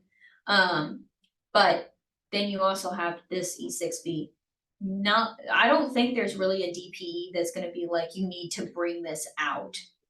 So for today's lesson, it would be good if I downloaded the one on from the App Store. I will be using a regular E6B, guys. I am not perfect. I actually had to learn how to use this morning. So you guys are going to have to bear with me. I'm so sorry. I didn't even know I was going to actually be teaching you guys today. I found out and then went from there. But these are just so much easier. They make your life easier. You're going to be continuing to make nav logs until no, I still made one for my CFI. Literally almost the entire way through the program, you're going to have to make nav logs for almost every check ride. So you might as well make it easier on yourself. I love this one because when you click plan, it actually remembers your entire nav log. And it gives you your fuel burn calculation. It gives you the entire line in 2 steps versus this wheel, which is going to take us an hour to get through for each line. So it's your preference. It's totally up to you. The faster you are with the wheel, the faster you can get it done. But this takes me literally 30 seconds to get my entire navigation done. It's your preference. It's totally up to you. I got one more question. Go ahead. So, I got the app. Is the app good to do whatever you need to do? You just need the physical one for your actual test? For the test, for the actual test. Whatever you want to do with the app, do your practice test, run your calculations after your par, because you are going to be required to do like 7 to 10 nav logs during your private stage. It's going to make your life so easy being able to just use the electronic one. So easy. There's so many YouTube videos on them too on how to use them. It'll walk you through step by step. You can use the paper E6B. By all means, use it. But I've been trying to figure it out because I was told do not use it. So I even told the guys out there, they were like, good luck, buddy. And I was like, thanks, guys. True MVPs right there for me. So anyways, I personally, I really like using the electronic E6B. If you guys do download the app, I will walk you through how to use it as well. It's so easy. Sam? You're talking about this little thing, right? Yes. Okay. Because Nick was like assuring us the other day, do not get this electronic one. You can use this. It's so easy. Like, don't even bother. Yeah. It's your preference. If you want to continue, that's what I'm saying. If you want to continue to use the wheel and you're good at it, use the wheel if you're good at it. I have no idea how to use either one. I don't know why you would say that. I mean, it is saving you money not using the electronic one, but I'll tell you what, it saves you time. It saves you a lot of time.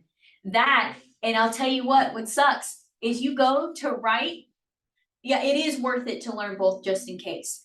But when you understand how to use the electronic one, and then you come over and you're like, oh, okay, this is why I'm plugging in these numbers. I remember plugging this into my calculator. And then you try and use it, it makes more sense.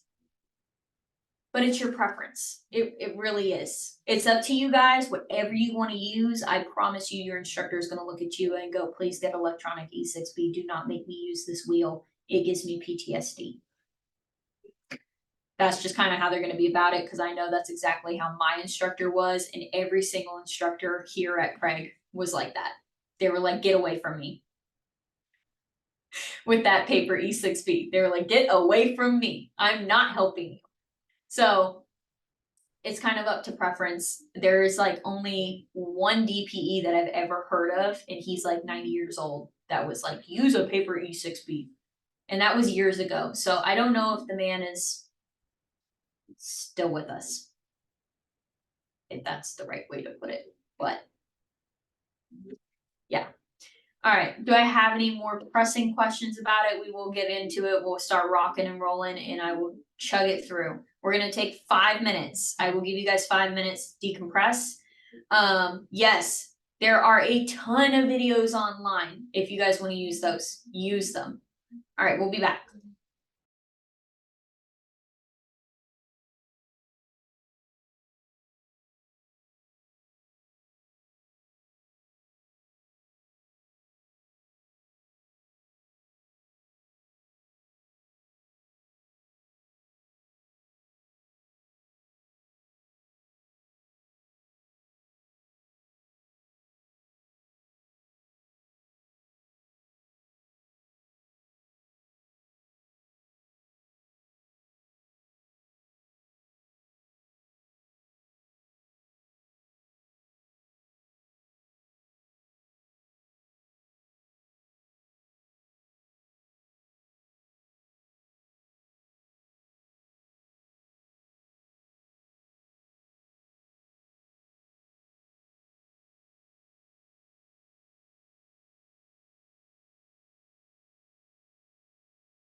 as I'm in the midst of applying for residency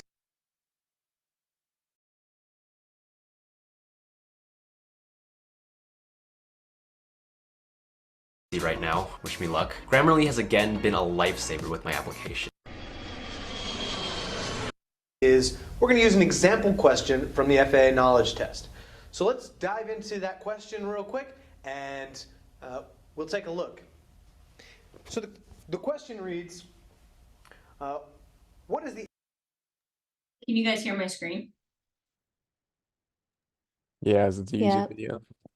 Yeah, I'm Yeah. looking at the E6B. I'm trying to find a good one for you guys. And this guy is actually going over the questions from the PAR. So I'm gonna put that in the chat for you guys to look over. Because I won't be here tomorrow. I'm leaving for Ogden, Utah. If anyone's in Ogden, what's up? But I'm trying my best to, they told me this morning, like 10 minutes before I walked in there, they're like, hey, oh, hey, by the way, you're gonna have to show them how to use an E6B. I was like, what? What do they have you doing in Utah? I'm helping my boyfriend move. He's a flight instructor out there. Oh, I see. So, Oh, I was like, oh, I see. Got it. Did you guys meet at ATP? Oh, I guess those are personal questions. That's fine. No, It's no, no, fine. no, no, no. Yes, but we were both students. We were both That's students. fine. No, no, no. It's okay. We were both Dating students. your instructor. That's so Oh. funny. All right, Yeah. who said that? Who's getting kicked out here? Who said that? Speak again. Who said it? Someone snitch on him.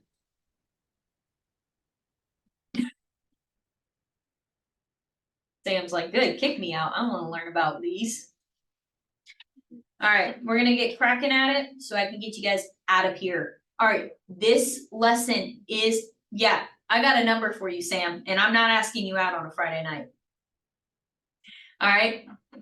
So anyways, these are key terms that you guys need to know. We're hustling and bustling straight through them, okay? If you want to write these down, take a screenshot of the screen. Take a photo of the screen. All right, I want to take my time with the nav log. So we're gonna go a little quick through this. It's almost 3 o'clock and I know the nav log's gonna take me an hour and a half. So let's get her done. That slide is like 80 or 90 pages. So you guys ready? Who's got an energy drink? All right, on the count of 3, let's all shotgun them. I'm just kidding. All right. So types of altitudes, airspeeds, and forces and headings. So this is what the nav log looks like. You guys can find them at the training center. Even if you go up there and just ask them for a few nav logs so you can practice doing these at home, it's very beneficial. And you can kind of tinker with it. Text me a photo, show me what it looks like. Ask me, hey, I'm not understanding where I get this from, kind of thing. We'll calculate them together. You guys will get really good at them in your free time while you're waiting. I mean, if some of you guys don't start to like June, July, you're not going to touch a nav log until October or November. All right. So first things first, we want to fill in some information that we have previously already got. All right, so altitudes. Who remembers the altitude that we chose from the last deck of slides? 5,500. Good. We're gonna write that down. We're gonna remember it. That's gonna come into play for our next deck of slides. I was just wanting to see who was paying attention. All right, so altitudes. We've got our indicated. This is directly from the altimeter. All right. Pressure altitude. Please write this formula down. You are going to be expected to calculate this and show it to your instructor. Density altitude is pressure altitude corrected for non-standard temperature. This is the formula for it. You need to know the definition and the formula for both of these. Thank you, Drew, for taking the screenshot. I hope I look good in it. Go ahead, Nicole. I don't see this on my PowerPoint. It is not going to be in the PowerPoint. They Gotcha. just added this one. So that's why I'm saying if you want these slides, screenshot all of them. If you're really interested in them, take a photo, let me know. Okay. Everyone done? Am I moving too fast? Please let me know if I'm moving too fast. I don't mean to move too fast on you guys today. There's just so much information. We good? Thumbs up. Everybody wave their hands back and forth. All right, thank you, Kyle. That was kind of a pump up, but I'm here for it. All right, so pressure altitude. Oh, I'm so sorry. I don't know why I went that way. So, the POH calculations require knowledge of pressure altitude, which is the height above standard datum plane is our pressure altitude. All right. The standard datum plane is a theoretical level at which the pressure of the atmosphere is 29902, and the weight of air is 14.7 psi. At atmospheric pressure changes, the standard datum planum may be below, at, or above sea level. Pressure altitude is important as a basis for determining the aircraft's performance, as well as assigning flight levels for operating aircraft above 18,000 feet. All right. The engineers who made the airplane's performance charts did so on a day when the pressure at sea level was 29902 inches of mercury. Since all performance charts show altitudes, it's reasonable to assume that all of these altitude values were read from an altimeter with 29902 set in its Colesman window. Everyone, we're familiar with the Colesman window? Yes? Very good, very good. All right. So we've got absolute altitude and true altitude. You need to know these definitions. All right, absolute is the vertical distance of the aircraft above the surface of Earth or above ground level. True altitude is the aircraft above MSL, mean sea level. You can determine the true altitude with a flight computer, which we will be doing in the next slide. All right. Go ahead. So absolute altitude pertains generally more to AGL. And then Yes. true altitude is MSL. Okay. Yep, this is AGL. Absolute altitude is AGL. True altitude is going to be the altitude above MSL. Airspeeds. So we've got indicated, that's what's on front of us. We've got calibrated, that is indicated, corrected for installation and instrument errors. We've got true airspeed, which is calibrated airspeed corrected for altitude and non-standard temperature. We've got ground speed, which is true airspeed corrected for winds. All right.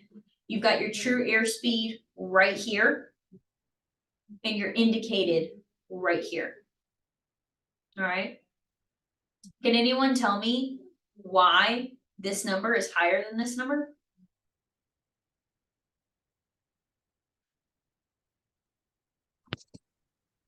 Because you're actually crossing through a mass of air on the true airspeed. So you might be having some sort of headwind. So when the true airspeed is faster than the indicated, that means a tailwind. When the true airspeed is lower than the indicated, that means you're in a really strong headwind. So it's reverse. Yeah, but you were really close. No one could answer me last time. So that was pretty darn close. That's pretty good. Can you repeat that, please? Yeah. So I mean, you didn't really need that one, but I was just asking for a tough question. So when your indicated airspeed is more than your true airspeed, you're in a strong headwind. When your indicated airspeed is less, then you're in a pretty strong tailwind.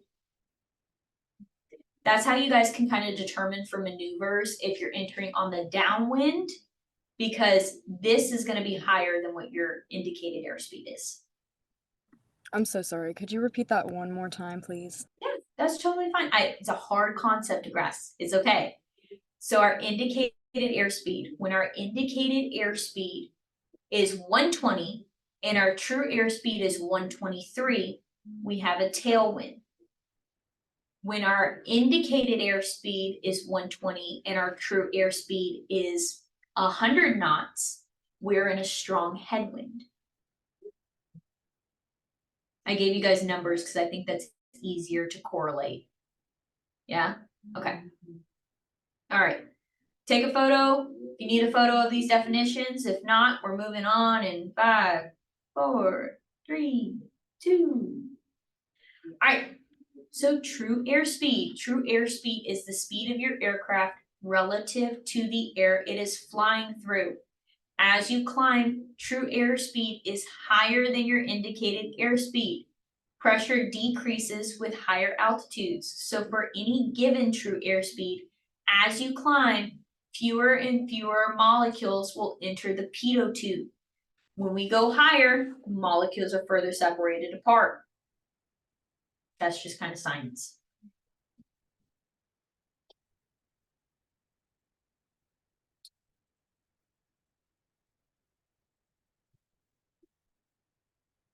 So I don't know why they didn't give you guys the definition. It's the speed of your aircraft relative to the air it's flying through is your true airspeed.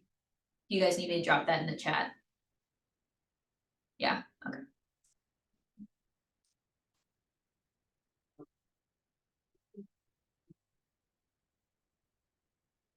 That's true airspeed. All right, courses. Let's define a few basic terms. We've got the course, which is the aircraft's intended path. Oh, what the heck? We've got the heading, the direction the aircraft is pointed. We've got drift angle, the actual flight path over the ground. And then we've got, oh, sorry, did it flip it? It did flip it. My bad. So track is first. The track is the aircraft's actual flight path over ground. All right, and its drift angle is the difference between the course and the heading.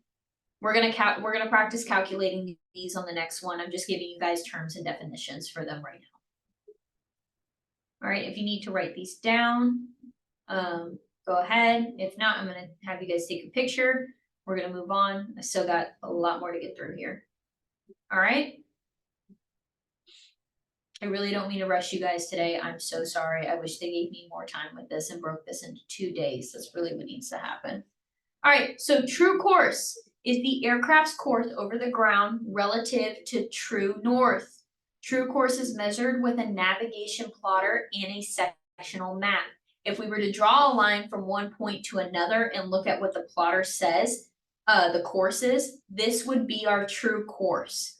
So if we drew this line and then took our compass relative to what our magnetic north is, so you guys that have that spindle that's on top of the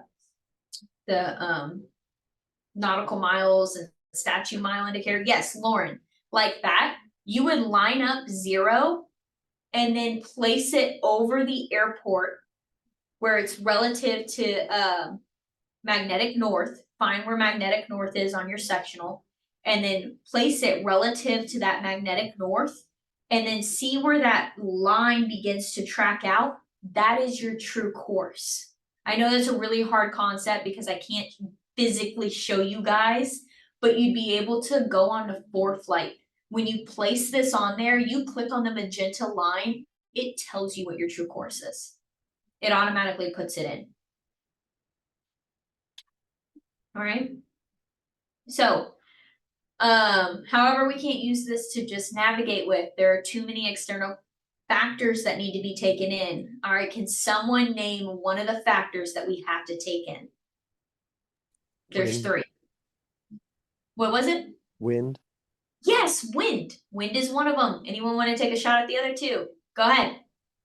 Is it one of those isogonic lines for magnetic heading? So it's variation in true versus magnetic north. Yes, the last one. No, it's not weather. The last one. Someone want to take a shot at it? This one's a little harder. Go ahead. Compass deviation. Dude, how freaking smart are you? Like, I genuinely want to pick your brain. Yeah, that's right. No one's gotten that so far. Compass errors. Wow. Look at you. Good noodle star. All right. So true course. We just talked about this. Aircraft course over ground relative to true north. True course is measured with a navigation plotter and sectional map. Is this making me go backwards? It feels like I'm going backwards. All right, so here's this point. Here's this point. This is where we want to go. All right. We draw that line.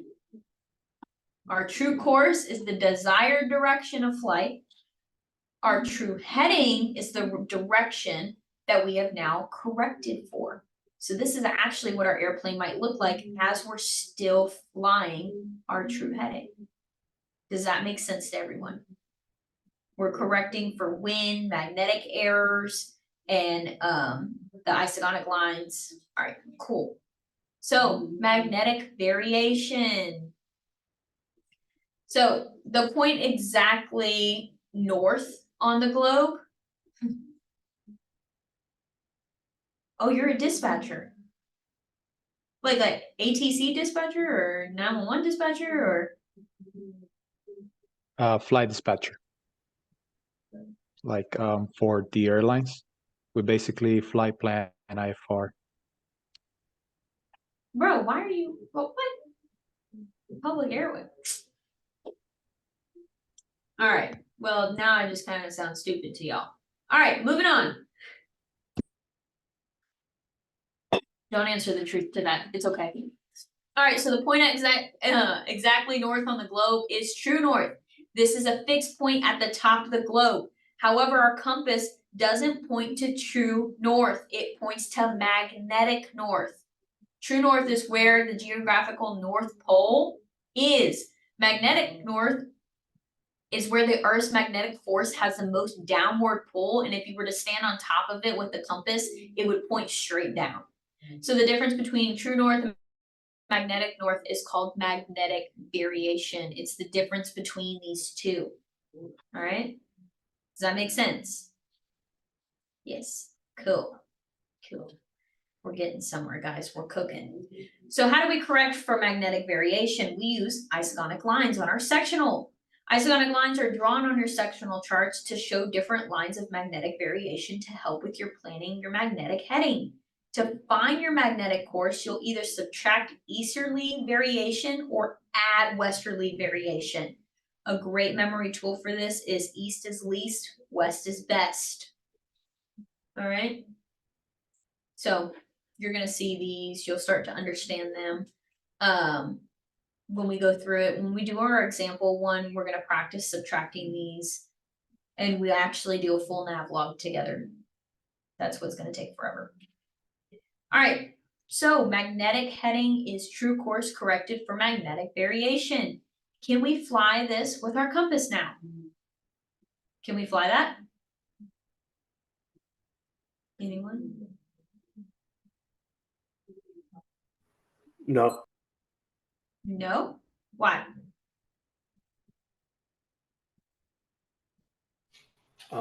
Do stuff to correct for wind as well. Woo, Charles, you're on fire. Yes, we have to correct for wind. Oh my goodness, it's on the screen. All right, well, anyways, yes, we have to correct for wind. When we correct our magnetic course for winds, we get magnetic heading. Okay, we'll discuss how to calculate this later in the nav lesson. So now that we have that, can we fly with our compass yet? No. Why?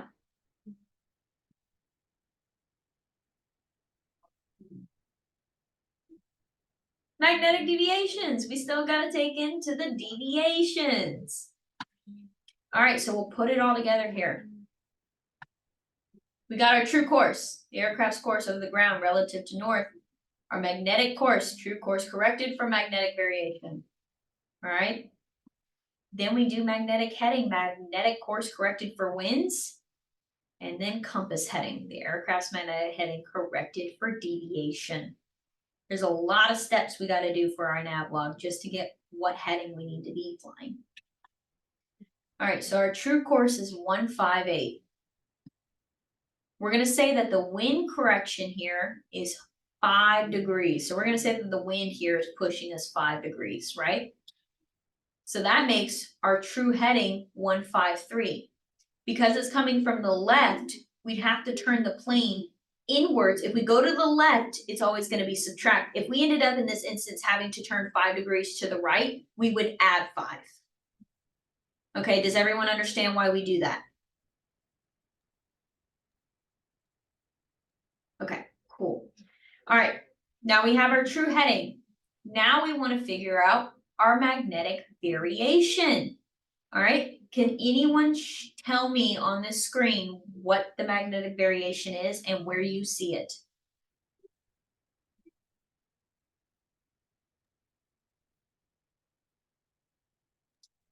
Isn't it the red dotted line? Yes, it is. And it vertical line? says, I know it's cut off here, but it says 5 east.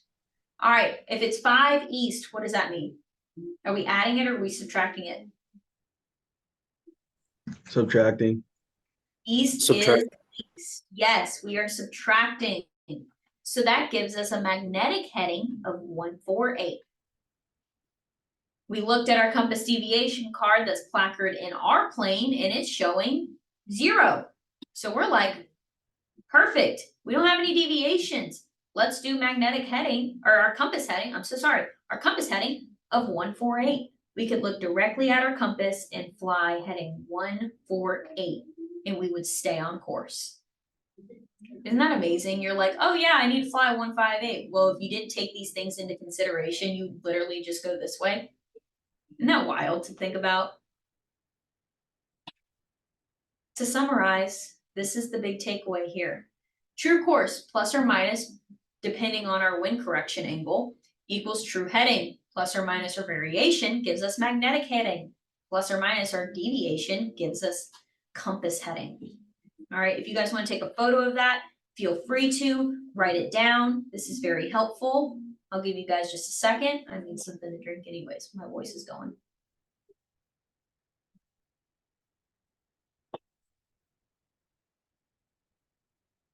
I have a question. Go ahead. Are you able to share these slides with us later?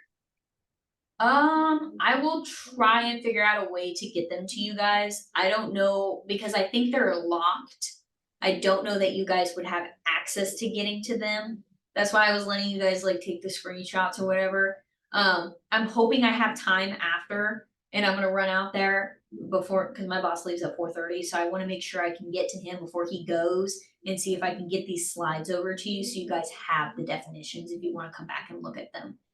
Nicole is a really smart cookie. She's recording this, so she gets to listen to my sweet, amazing voice over and over again if she would like. That's really helpful too, if you guys don't have the slide screens. I know you don't want to listen to my voice over and over, but you can just mute it and go through the slideshow. I'm so sorry. I was born with this voice. I didn't choose it. I promise. All right. Oh, I'm sorry. Were you guys done? Go ahead. So I had a question about the wind correction angle. Is there a formula for that, or is it just like something that's given? So we're going to look at some charts and figure out what that wind correction angle actually is going to be when we go into our navlog next. I was just giving you guys definitions here, but I'm going to show you how to puzzle everything together. Gotcha. All right. Thank you. Perfect. All right. So this is basically saying that ForeFlight doesn't take into account the variation and everything. So there's some math you have to do if you're going to use ForeFlights. All right, we'll go over that in the slide. If you're going to use ForeFlights, it tells you what variation they took out. You have to put it back in, and then you have to physically do it whenever you're entering it into the navlog. We'll get into that. All right. Oh, and they're on the E6B. It shows you all right here what you need to do. Simple, right? Go ahead. Can you go a couple of slides back?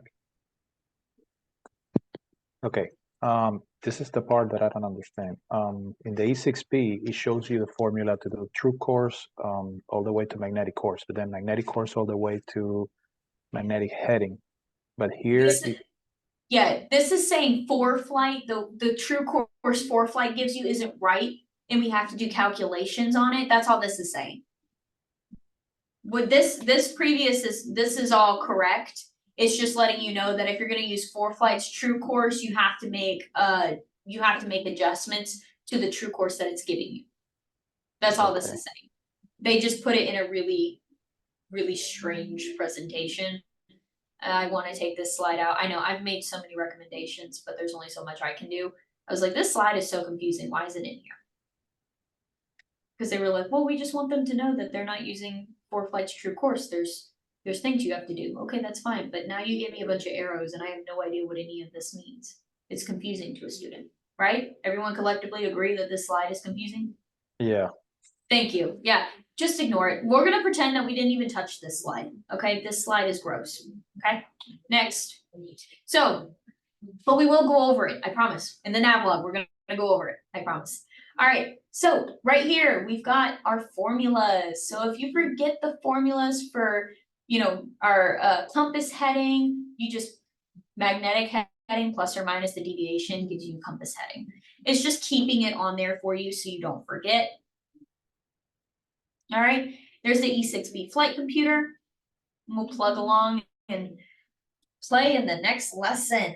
There's also a temperature conversion scale. If you're not sure how to convert Celsius to Fahrenheit, it's on there. If you downloaded that app, you can actually click on it and hit the home one, and you can go to unit conversions, and you can do distance, you can do time, you can do temperature. It's like the 5th one down. You can put like 15 degrees Fahrenheit and then scroll all the way down and it'll tell you what it is in Fahrenheit or in Celsius. So it does all of that for you as well. So if you get the electronic one, you don't have to have both of them to figure out what the temperature conversion scale is. All right, now we're gonna tackle the Navlog. You guys ready? Whew. Do I have any questions about just the definitions? No. Okay, beautiful. All right, I'm gonna stop this share for here for just a second because I gotta get resituated with life because this one is a doozy.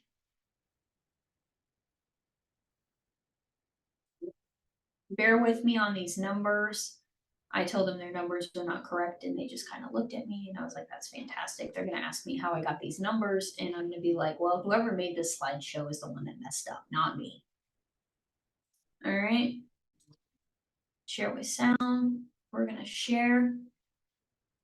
Whew. All right. Just need a sip of drink and then we'll get started. Sorry, guys.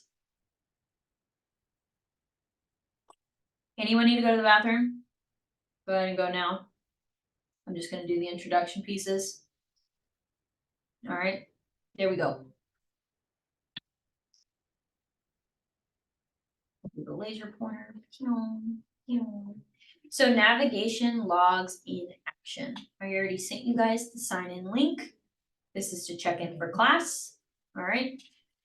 Then we have our flight. So we're gonna be keeping the same flight that we said from 2 slideshows ago. Who remembers the altitude? Anybody? 5,500. Yeah, 5,500. Oh, well, it's right there too. But I'm gonna just go ahead with Caitlin's really smart and just knew off the top of her head that it was 5,500. Kudos to you, Caitlin. We'll give you that. All right. So how many of you guys have actually done a Navlog? No one? Cool. All right. So we'll run through step by step here. So we're gonna fill in the information that we have already previously gotten from 2 slideshows ago. Remember, we picked our points, we picked our altitude. We're gonna show that we're climbing in this altitude here. We're showing that we're at our altitude for the rest of them, and then we're showing that we're descending. The airport we're going to, our route. We're going to KIWA to KTUS, all right?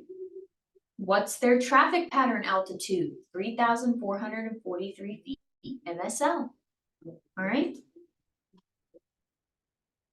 Now we want to find distance. You remember how I showed you guys on your plotters how it has statute miles and it has nautical miles?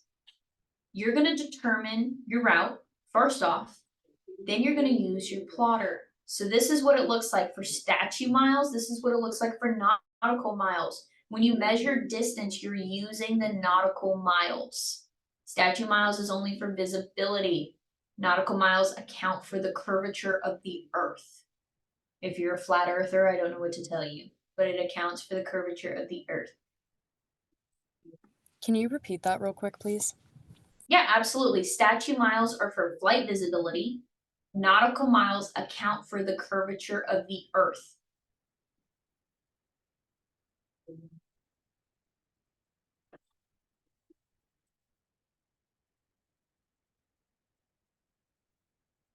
All right.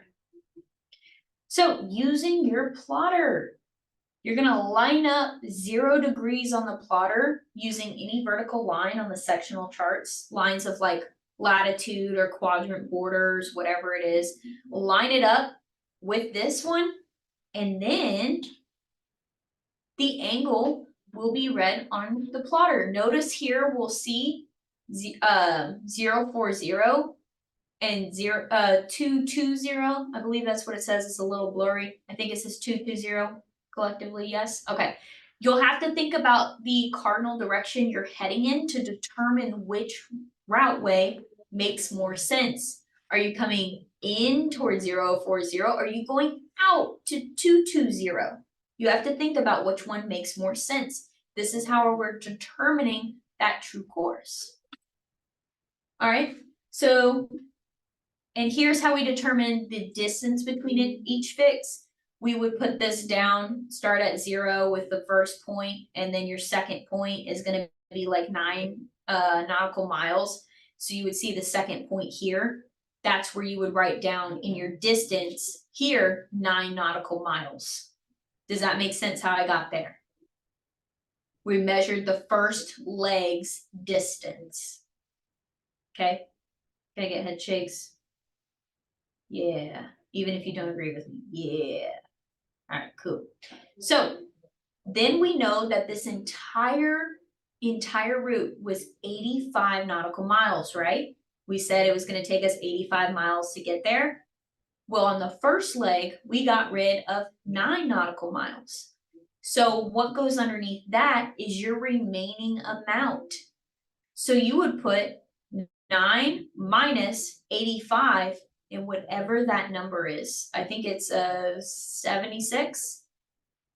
You guys can correct me on that, 76. So 76 would go here. And then you would subtract 14 from 76. That would go here. Right? Does that make sense? Everybody's like, yes, this is making sense. Cool. All right. So VORs, does anyone see a VOR on the, it's so small on my screen. Does anyone see a VOR on this sectional that we could use?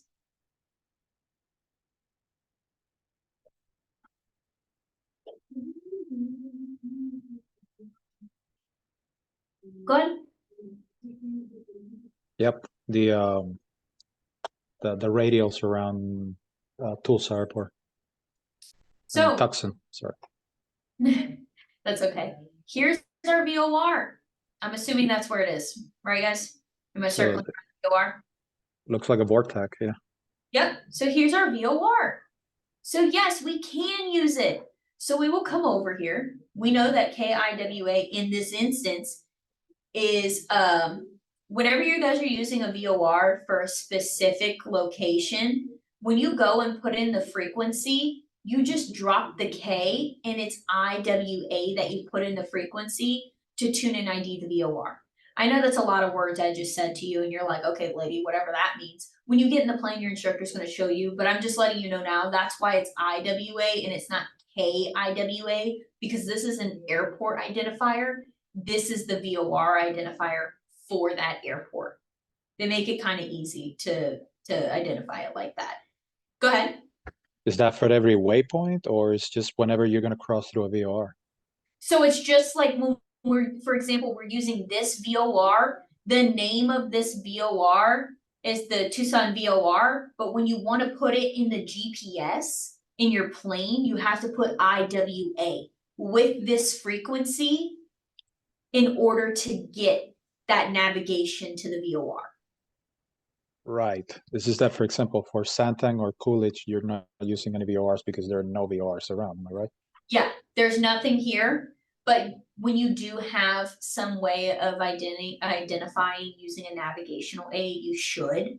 Okay. So you can tune it and ID it here, you can tune and ID this one, and then coming in, you can follow this one using a navigational aid. Go ahead. Okay. So how would that help while you're flying the airplane to that course heading? Like, can you give us an example? I'm so glad you asked. So if you do have this capability of having VORs along your waypoint, you can put them in your GPS. And goodness gracious, you don't get lost, but you have a second form of navigation. We talked about pilotage, dead reckoning, which is us making this chart, and then having navigation, radio navigation. That's what this is. This is our radio navigation helping us as another form to get to our location. Does that make sense? Okay, cool. Did you have another one for me? No? Okay, cool. Sorry, I see the hand and you like pop up all big on my screen. I mean, there's nothing wrong with you. If you want to be big on my screen, be big on my screen. I'm just letting you know, you just highlight over everybody like, hey, I have a question. All right, cool. Next, we're gonna get into this right here. That's what we're gonna get into. All right, winds. So we're gonna start with our wind direction, the velocity, so the speed, and then the temperature. Well, how do we do that? Glad you asked. We can look at the METAR. So for this instant, our temperature is gonna be 17 degrees Celsius. It's gonna be 170, the winds are coming from 170, and we want it in knots, so it's gonna be 15 knots. So we go over here and we put 170 for our direction. The velocity was 15 knots and our temperature was 22. Did I lose anybody with that? No. Okay. Hold my hand, I promise I'll get you through this. So winds aloft. Is anybody familiar with the winds aloft table? Yay, nay. Okay, cool. We've got some hands up. Some people understand. Cool, cool. Actually, let me go back here. Please don't open. Over there. Where'd it go? Okay.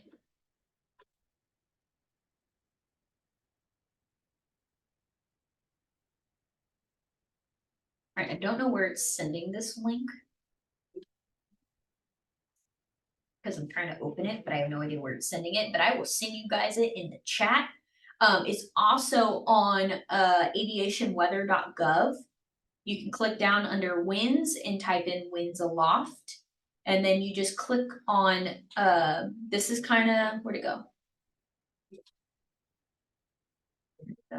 You can actually click on your section wherever you are. Like for me, I'm in Jacksonville, so I would click on Jax and it would actually pull up this one right here. This is for the Jacksonville area. And I can see Jax is right here and I can get the winds from the winds aloft from Jacksonville International. At 3,000 feet, that's what this is.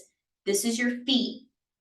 And this is your wind direction and then your wind speed. So winds are 230 at 21 knots at 3,000 feet. That's all this is saying. It's just giving you what your winds look like when you get up there. And that looks pretty confusing. Anyone want to take a whack at this real quick and tell me what this says at 3,000 feet for Phoenix? Coming from 210 at 12 knots. Yep, that's it. These are just gust. This is saying, hey, this has got a gust of 9 knots. Manuel, what was that look for? Isn't that the temperature, plus 0.9, meaning 9 degrees Celsius. Oh my goodness, you're so right. I was thinking of a of a The METAR. METAR. Yeah, I was thinking of a METAR. I'm so glad you said that because after it came out of my mouth, I was like, and then I saw your face and I was like, no, he is right. He is right. I would have gotten there, but I'm glad I just looked over and saw your face. I was like, yeah, he's right. So that is temperature. So sorry, guys. It's temperature. Piece of FYI, what it says 9900 just mean calm winds. Yep. That was gonna be my trick question, but you took it out from underneath me, man. You're just too smart for this class. All right, so winds aloft. We've got some airports that we can use in this area to capture our winds aloft. Now, because we have two that we could use, one is closer to our starting point, one is closer to our destination. Which one would you use?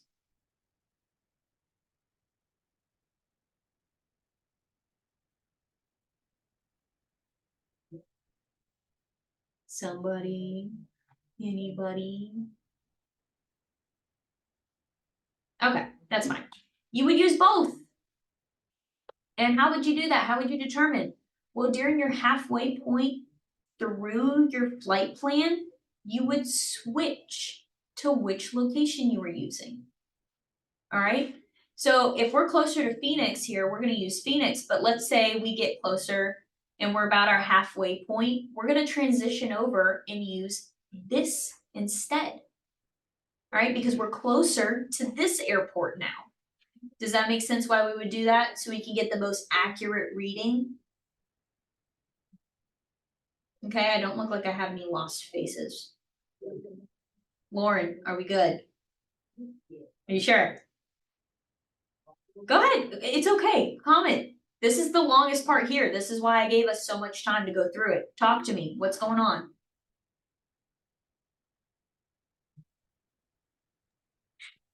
I think I just need to like practice on my own a little more because it's just a lot of numbers, but that's just It my is own so struggle. many numbers and it's so overwhelming. And I'm gonna tell you guys something that's gonna be the biggest relief of your life right now. You're not gonna do this for another 6 months. And the first one you do, your instructor are gonna sit down and they're gonna go every single step with you. And they're gonna do that for your first 3. So everything we're going over today is basically we went, hey, let's try and help these guys. But in reality, I think we're just confusing you. We're trying to open the doors for you so you can get used to this information. But unless you're physically sitting down with someone doing it, it starts to be a lot. And I completely understand that. I completely understand that. I would much rather this lesson be me, none of this stuff. Me pull up a ForeFlight and we do it together. That's what I would rather do than this presentation because I think it makes more sense. But this is what I'm told I have to do. So you're gonna do this one-on-one with your instructor. You're not gonna touch Navlogs until you're on cross countries, which is a good portion into your private. So you don't have to feel super overwhelmed right now. We're just giving you some tools to try and grasp your mind about this. Thank you. That's a good link. We're just giving you some tools to try and wrap your mind around this. But if it's not making sense, that is okay. Not everything in Elevates is going to make sense. We are just trying to help you and give you a lot of tools. So when you do get with your instructor, you have those aha moments. It was Elevates that helped form those ideas. Okay, so it's okay if you're a little lost. I'm going to try and do my best to get you through it. But it is a lot of information and it is so hard to try and do off of a presentation. Navlogs, I think, are one-on-one information that you should do with a student. But I have no control over that. But we'll go into winds aloft here. Anyone have ForeFlight? Yeah, okay, I see some people with some ForeFlight. You can actually get your winds aloft and it'll tell you right here in English. And you know what's funny, Manuel, I would have gotten to this and been like 11 degrees and I would have went back and like corrected myself. But it says here 18 knots and 11 degrees Celsius. Well, guess what? We need that information. So we can look back here and we'll see for this point, all right, 228 at 20 knots and 11 degrees Celsius. The nice thing about ForeFlight is when you click your winds aloft for the flight plan that you just made in ForeFlight, you can transfer over those numbers and they correlate with your point that you chose. All of these numbers right here, if you take a quick look at these, all of them are now right here. They did all the heavy lifting for you for guessing what goes where. So you don't have to interpolate. ForeFlight did it for you. I love ForeFlight. All right. Now we're gonna work on cruise power. Guys, I know you're gonna have a lot of questions. This is the part where they messed up in the PowerPoint. So I'm sorry, we're gonna try and get through this together. But the numbers are wrong that they show you how they got them, but we're gonna go with the correct numbers that are at the end of the presentation. When this is all filled out, they're right numbers, they just don't show you how they got them.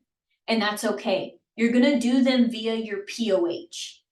So you guys don't even have access to the POHs right now. So I think what they started to do was like take a Cessna and then they moved to an Archer and then they show you back Cessna information. And you'll see that here in a second. All right.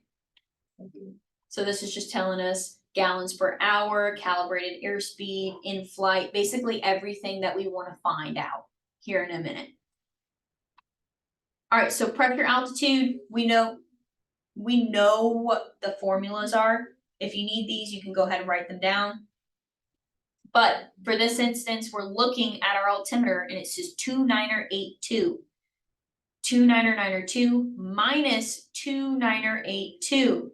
All right, that gets times by 1,000 plus the 5,500 for the elevation, and that gives us 5,600. All right. So that goes here for our pressure altitude, 5,600. Here's an overview of how we find the percent of power, true airspeed, and gallons per hour. If you need a refresher on how to do this, refer to our performance lesson in the GIS videos. They're going to show you how to walk through these. See, this is a Cessna. This is an Archer. They're telling you to use 77 and 73%. Does anyone remember what our cruise checklist says for the power setting? It says 75% of your power. So they went ahead and found the calculations based on 75% of your power, but in this presentation, they're telling you that they're using 2,600 RPM. You are running the engine too high at that point. Cruise power needs to be to 2,300 RPM. So bear with me as we get through these next few slides. They did not show you how to do the math on this, but these are the charts you would use. Does that make sense? So if we did this correctly, we would go 4,000, okay, 2,300 and 6,000 because we're at 5,500, right? So we're gonna be somewhere kind of in between. So then we look here and we go, okay, so 101 is our true airspeed and 74 is our gallons per hour. Then we need to come up here and we see 102 is our true airspeed and gallons per hour is 7.7.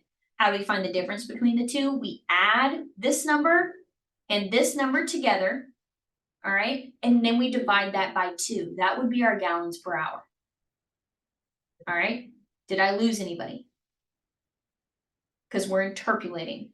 We would do the same thing for not true airspeed. So 102 and 101 divided by 2, and that would give us our interpolated airspeed.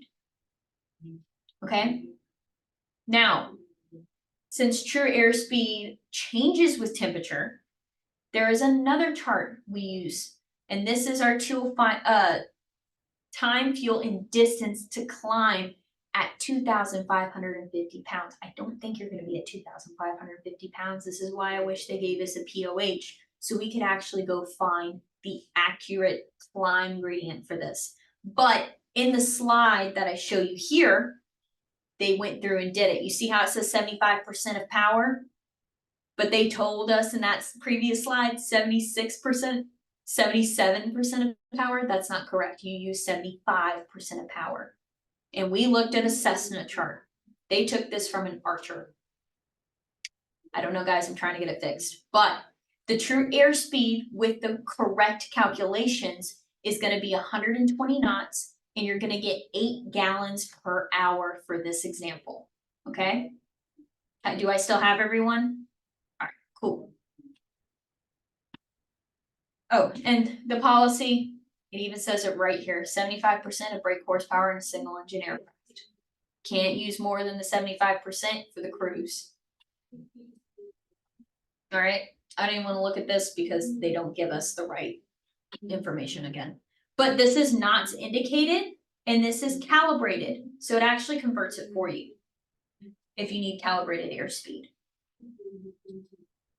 All right, indicated airspeed is going to be in flight.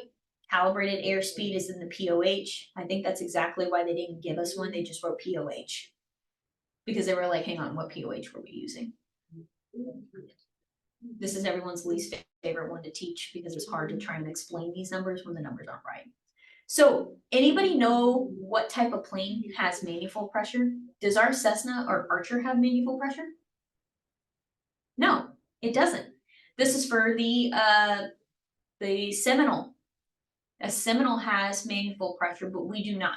So we would actually just draw a line through this. The RPM setting is going to be 2300 RPM, and our fuel on board via how much our plane can carry is 56 gallons. So that's the information. I'm not even going to look at that. That's the information that goes here.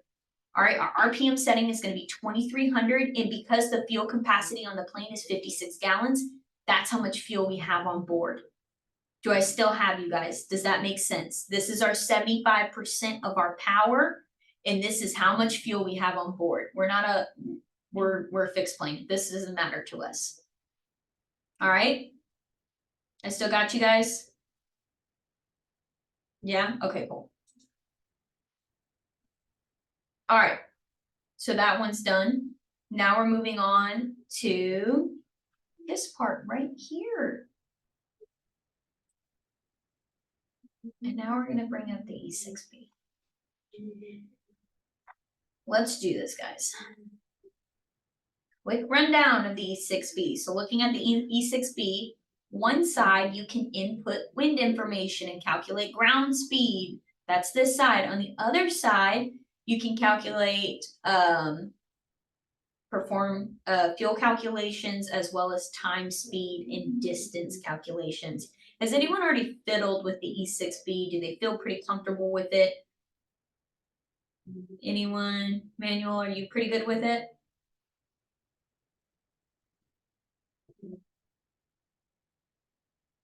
All right. He's got some alien looking one. Whatever that was. All right. It don't look like this, but this is the one we're going to be using. No, the one that I have is the CR3. It's more like for high altitudes, but the only thing that I have with the EV6 is that it kind of confuses me when you have to set up the wind speed. Right. So I actually was on my break, I was trying to look over this for you guys so I could figure out how to exactly do it. You actually take this, you set it, so let's say our winds are 170. You set it to 170. Oh, I'm so sorry. And then this moves up and down. You want to set it at 0, which is going to be indicated as 100. All right, 100 is going to be indicated as 0. So everybody move yours to where it's 100. The 100 is right there. All right. And our wind is from 170. And it's at 15 knots. So we put a dot right here at the 15 knots. We're going to walk through this step by step. Sorry, I have to keep my slideshow up so we can go through it together. But keep those two things marked. If you want, you can use a pencil and draw a line at the 15 knots in between. And there are videos that'll go through this a lot slower. I've just still got 52 slides to get through before 4:30. So, other cool things we can do is calculate range based on fuel endurance and determine ground speed based on time and distance. You can also do that on your electronic one, but if you want to use your paper one, use your paper one, that's fine. All right, first step is to get our headings to find our wind angle and get our true headings. So here we go. Use a pencil. The instructions for this are right up on the top. Our true index is here. Our center point goes here. You'll be making a pencil mark on this, this chart right here. If it goes to this direction, we are adding it. If it goes to this direction, we are subtracting it. All right, does that make sense to everyone? Okay, cool. All right, so let's see, the E6B has a middle line that we'll use as a reference point. If we are going to the right of this line, we are adding our wind correction angle. If we are going left, we are subtracting it. Also notice that it has horizontal curves that increase by 10 degrees. These lines right here are increasing by 1. All right. So for this example, our wind direction is 178. Where did that go? There you are. All right. Or I'm so sorry. Our wind direction is 170. Wind velocity is 15 knots. But our true course is going to be 178. So we're going to move this until we get to 17. I can't see my screen. 178. All right. So everybody's moves like this. Everybody sees that? All right, 178. We're going to keep that over here for a second.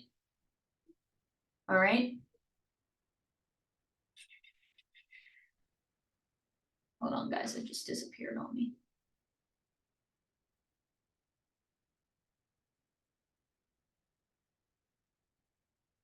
All right. So we see that it went to what direction? Did it go to the left? Right? It went to the left. So we need to subtract 1 because it moved 1 line. All right? Does that make sense? We moved just 1 line with that. 1 line over our dot moved. So that's -1.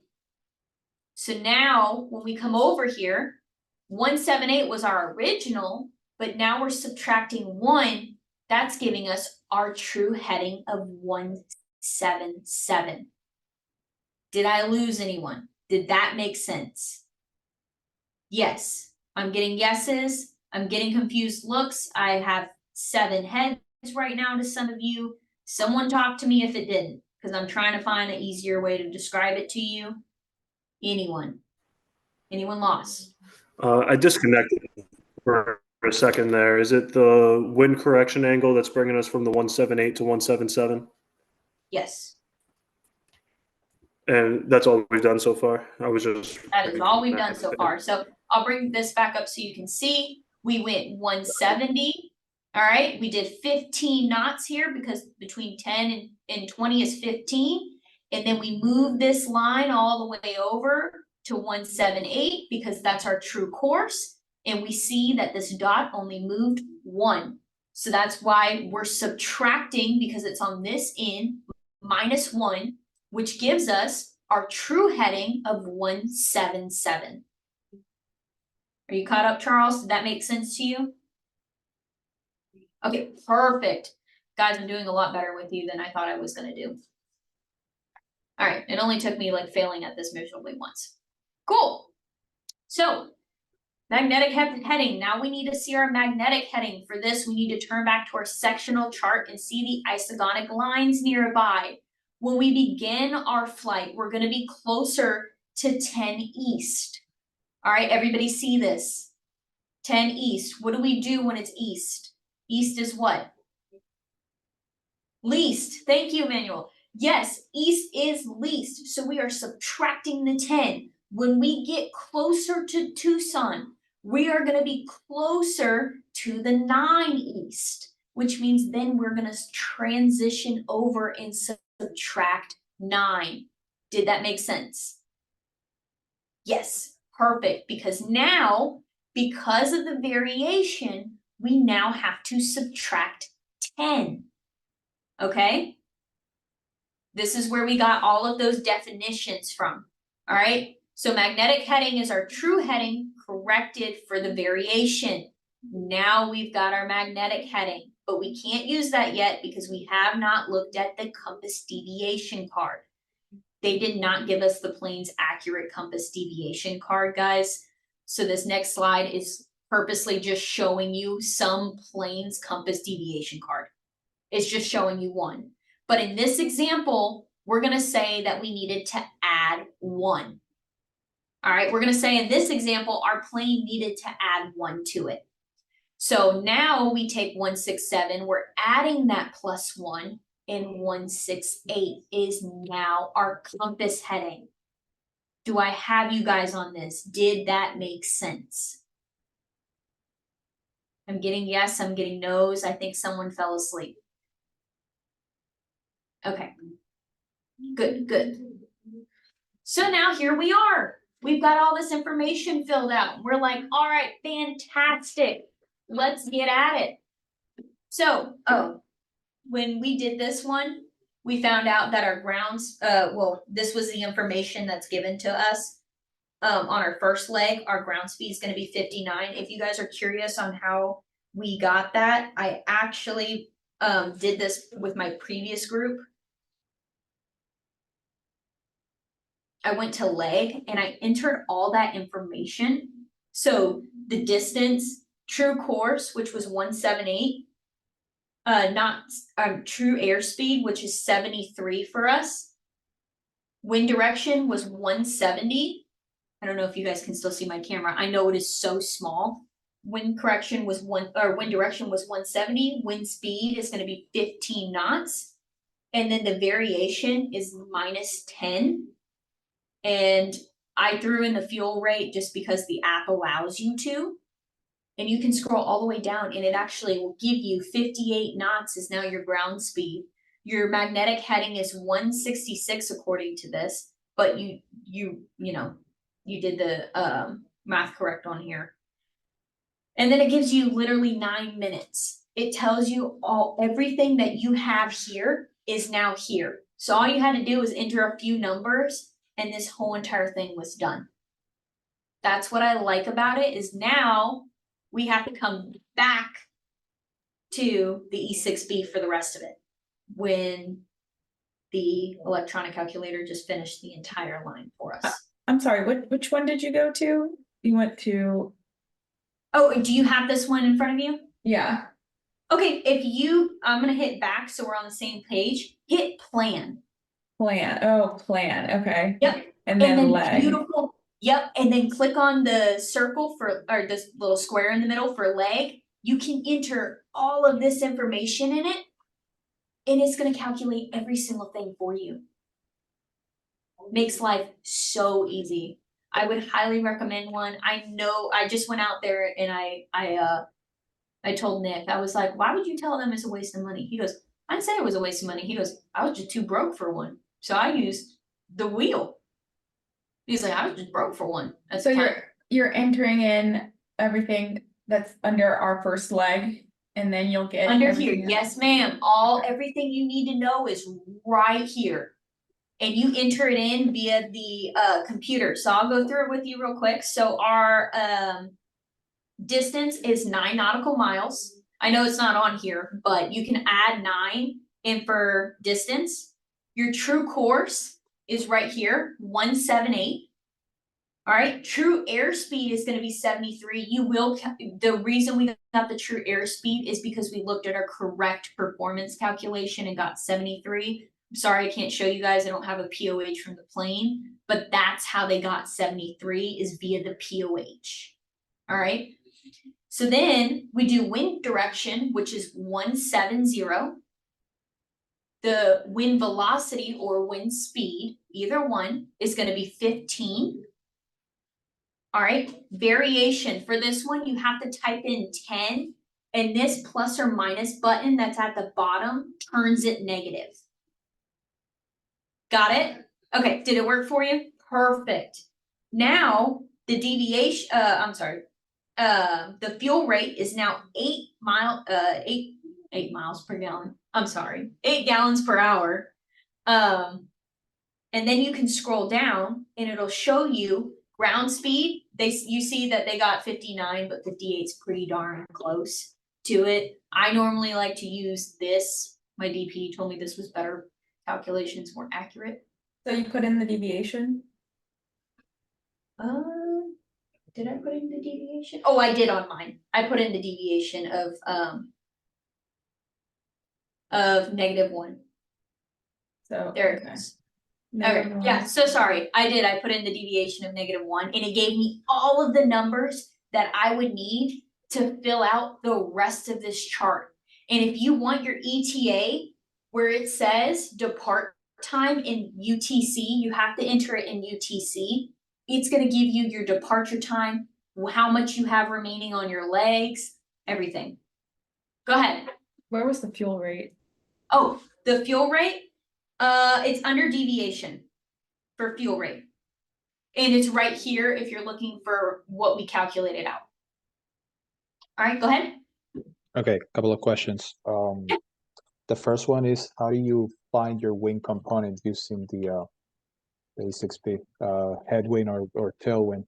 How will you find that using the paper? So we used our winds aloft table, and that's how we got this information here. No, I'm sorry. I mean, if you say for headwind or for tailwind, depending on the wind's aloft and your heading. I mean, I'm sorry, let me repeat myself. You find your ground speed, if I'm not mistaken, using the true airspeed plus with the wind component that you have, right? So the true airspeed, I skipped over this one. It was this slide that's right here. Where is it? There you go. Right here. So this is how you get your brake horsepower was 73. And hang on. They have it in the chart. I gotta go back. Sorry, guys. They didn't organize this very well. It was that straight, this right here. This is where they got 73. Is this chart. But they're using it for a Cessna. This is where they started mixing up numbers. So I was just going with the assumption, when you have your performance chart, you can go to section 5 under performance and do the time and fuel for your distance to climb and correct the select poundage that you weigh for the aircraft. And then go to your altitude and see what your climb speed is. That's where we got 73. Okay, that's for climb, right? Yes, this is for climb. For That's cruising? where they got for 73. The cruise, there's a cruise chart. Okay. So that's, I'm sorry, guys. I really wish I could go in and just manually do this myself and just change it, but I'm not allowed to. So okay. That's, go ahead. Yeah, and the other thing is that ground speed. How will you find it? Yeah, so ground speed. Let's go back to the E6B. So we're gonna you'll flip over the E6B and ground speed is gonna be used on the other side. It doesn't actually let me flip it over and show you how to use it on this simulator one, and I don't have an actual one, but I believe it shows us in the example, right? Hang on. Right here. All right, so if you want to flip it over, if you guys have the regular one, all right, so here's our distance. All right, here's our fuel here, and this is our time. All right, this also will read miles as well. It's all about how you interpolate it, okay? So it's going to show us here that we took,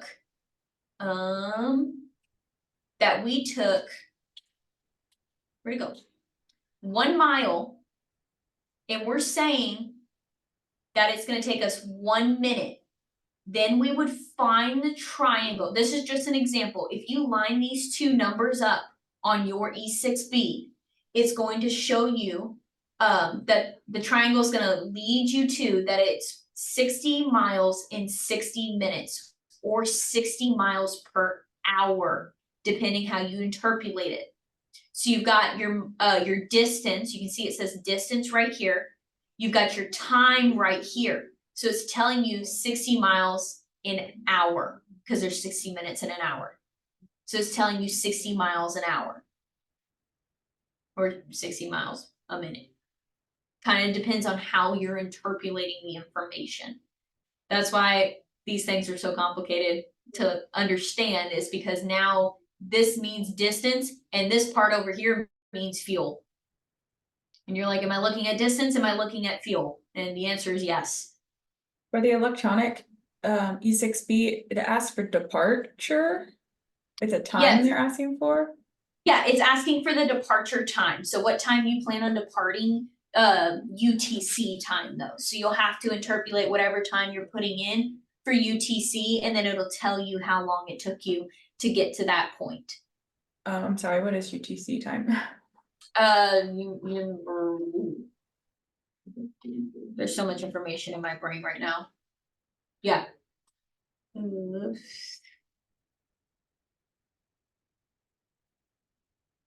Current local time. Coordinated universal time. Yeah, there's a big chart. Everybody knows that from the PAR, there's that giant chart, and it's like, tell me what time it is here, and then if you travel here. And it's got that wonderful chart. You can actually see where all of the time zones lie when you pull that up. Thank you, Lauren. I appreciate you laughing. You can actually pull up all of the times, and you can see where they all start, where they all end, and what time zone you'd be in based on where you're at. There's an offset for each time zone, I believe. Oh, sorry, guys. London time? Yeah, that's a good point. There's if you ever want to use UTC on your phone, I can't remember the name of the town in London, but you can actually add it to your Apple Maps, or I'm sorry, your Greenwich. Apple Clock. Is it Greenwich? That's what it was. You want to type that in the chat so everybody can go on their phones and add it. That way they can automatically just pull up that clock, and then it shows you what it is. There you go. Did you add the time into your calculations? I didn't. If you want to, you can. If we all want to collectively agree that it's 1300 UTC, we can do that. 1300 UTC. Yeah, It'll always ask for UTC. That's what I'm kind of confused about. Just in this, if you're going to use this electronic flight calculator, it's going to ask you for UTC. A lot of people use UTC for their navigation, so it's pretty universal that you use UTC. So it'll always be 1300, is what you're saying. Well, it depends on the time. I'm just giving us the example. Oh, like what time it is now in Greenwich. Yeah. Yes. Okay. Gotcha. Yes. Thank There's you. not always going to be 1300. I'm just saying. Okay. For this example, we're using 1300. Okay. Thank you. All right.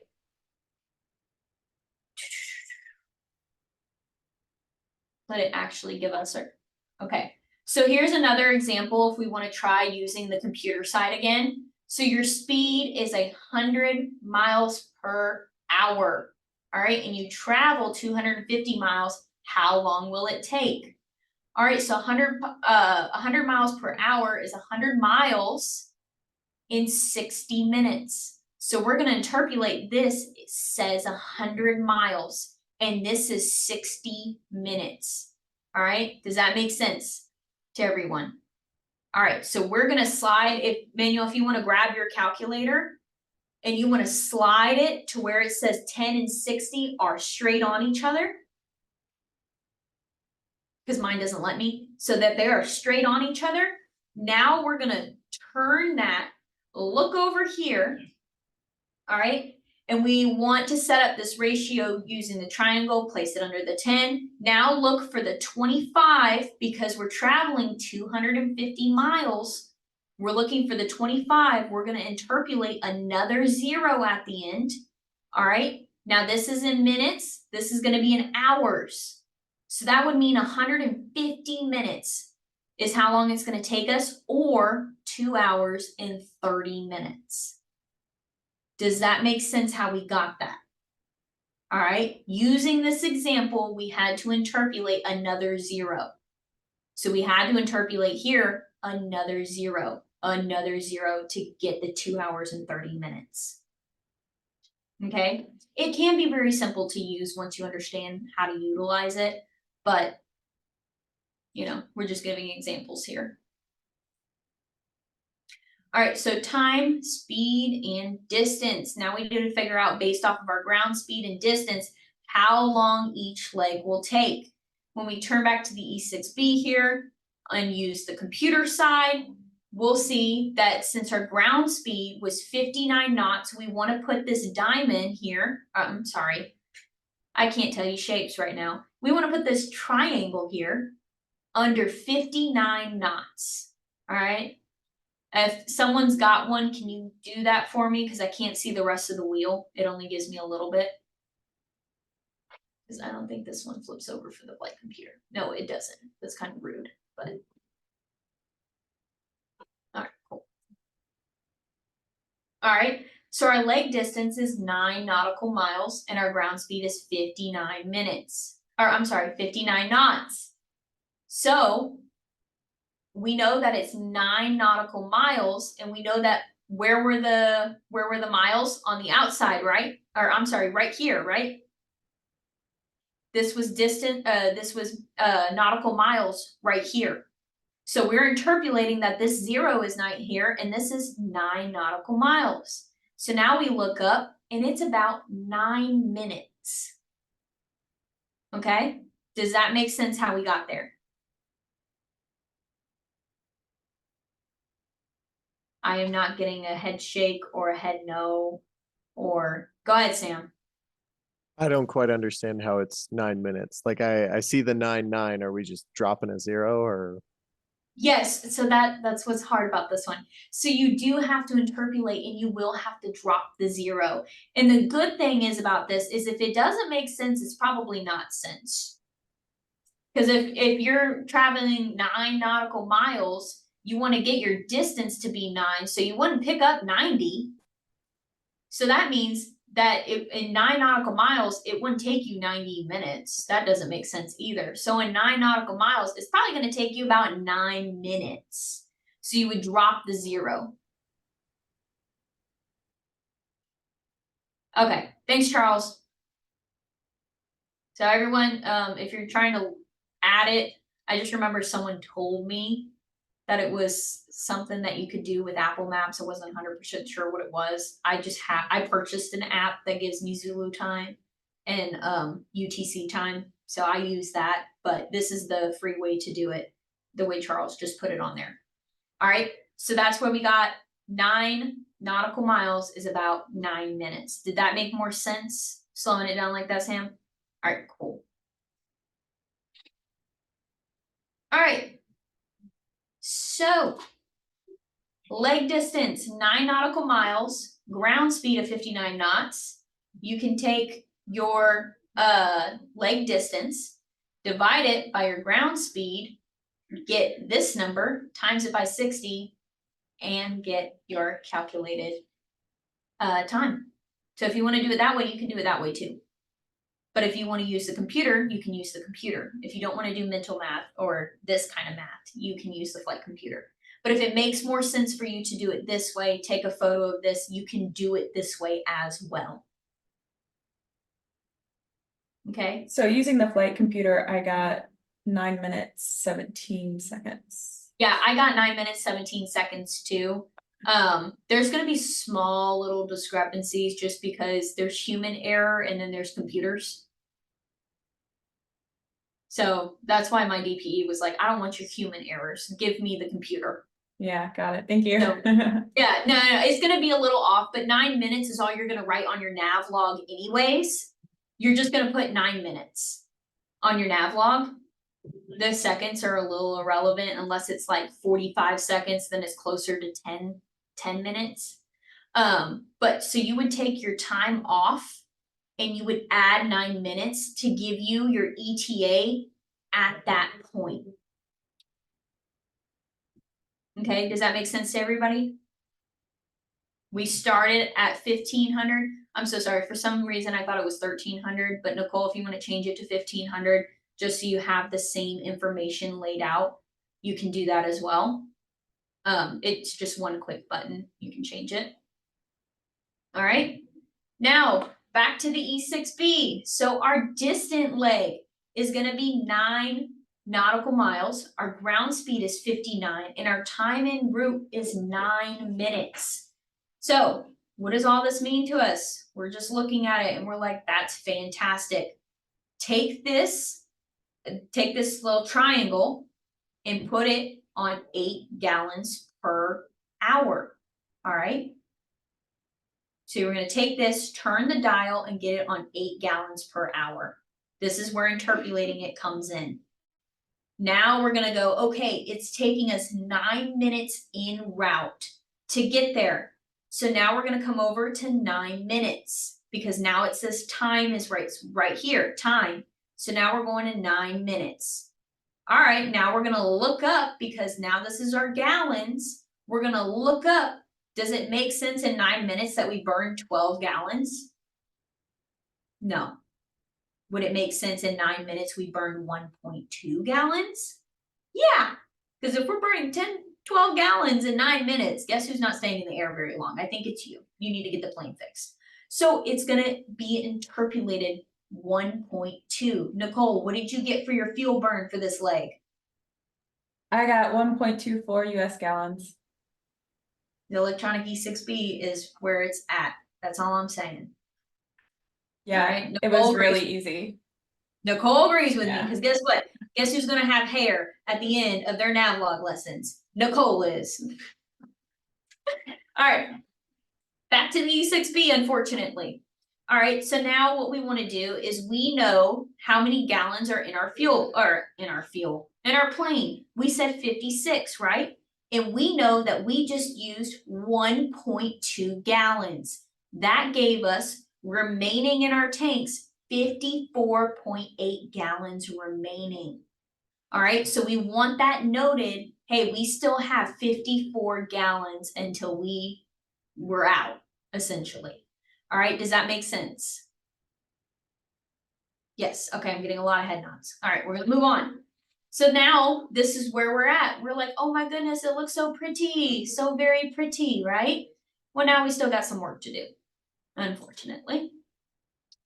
You can actually, well, when I say like there's still work to do, it gives you the time it's supposed to take for you to get through your flight on ForeFlight, and you can actually just enter in how much time is remaining under each portion and section of flight. So if this is going to be 9 minutes, you can take that out of the like an hour, or I think it said like 54 minutes of flight or something. So you can take that out of the 54 minutes, show what's remaining kind of thing. That's what these boxes are for, is just taking away the how long you have remaining. Same thing here with how much leg distance we have remaining. We know it's 85, but we took 9 out of 85 and got 76. Yeah, 76. And then we moved on and subtracted 14 and then put the next number here, so on and so forth. That's essentially what they want you doing with these other boxes too. All right, does that make sense? Okay. So why go through all of this when ForeFlight gives you a nav log? Because you're going to have to explain to the DPE how they got their numbers, and I don't think you want to do that, because I would not. Electronic E6Bs, Nicole, on a scale of 1 to 10, how hard was it for you to learn that in the span of 5 minutes? I'd say a 9. That, as hard? No. I'd say it's like a 1. All right, Just good. trying to figure out like Where the numbers plug into. where the essentially. where the numbers plug into, and yeah, that was it. Cause I mean, it's pretty easy, like it literally just says it all right here, once you click plan. It, You guys are gonna be using you just plug them in, yeah. Yeah, you're gonna be using them the rest of your time here at ATP. Why not make your life easier? You guys can go on pilot websites. If you haven't bought a headset yet, find the headset deals that come with the electronic E6B. They're on there. They're on there. You can find, thank you, Jeremiah. You're gonna save yourself some hair there. I'm just letting you know. I've got bald spots. I'm just kidding. All right. Don't come at me for that. No, I don't. And if you tell me I have a bald spot, I might cry. All right.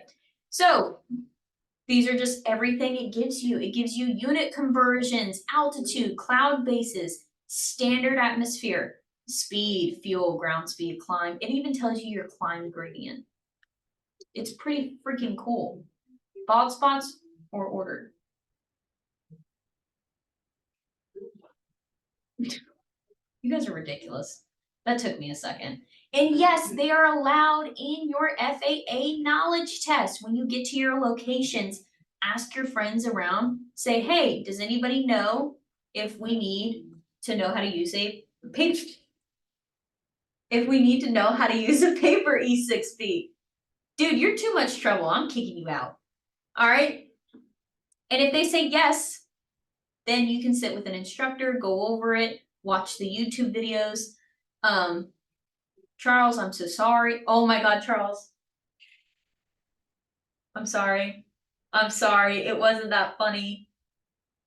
I'm so sorry. I just went to the Bahamas. I can't come back from that. All right, moving on. It's an E6B. Purchase one if you need one. Charles, you're too freaking much for me, man. So, iPad has the flight computer. This one right here. So we talked about it a little bit. Why can't we use this? I need to look up what the difference is if you want to use this course off of your iPad. What flight?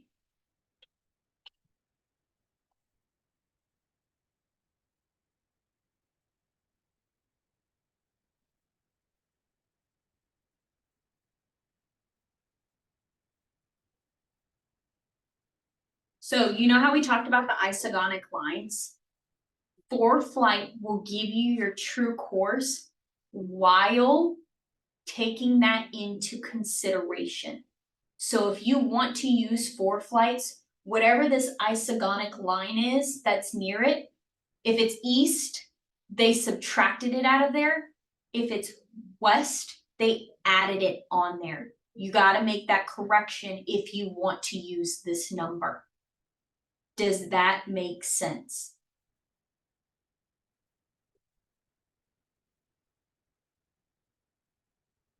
I'm not getting a yes, I'm not getting a no. I'm just getting someone making fun of Charles's head. I'm sorry, Charles. All right. So you can click Navlog when you've put this into your ForeFlight.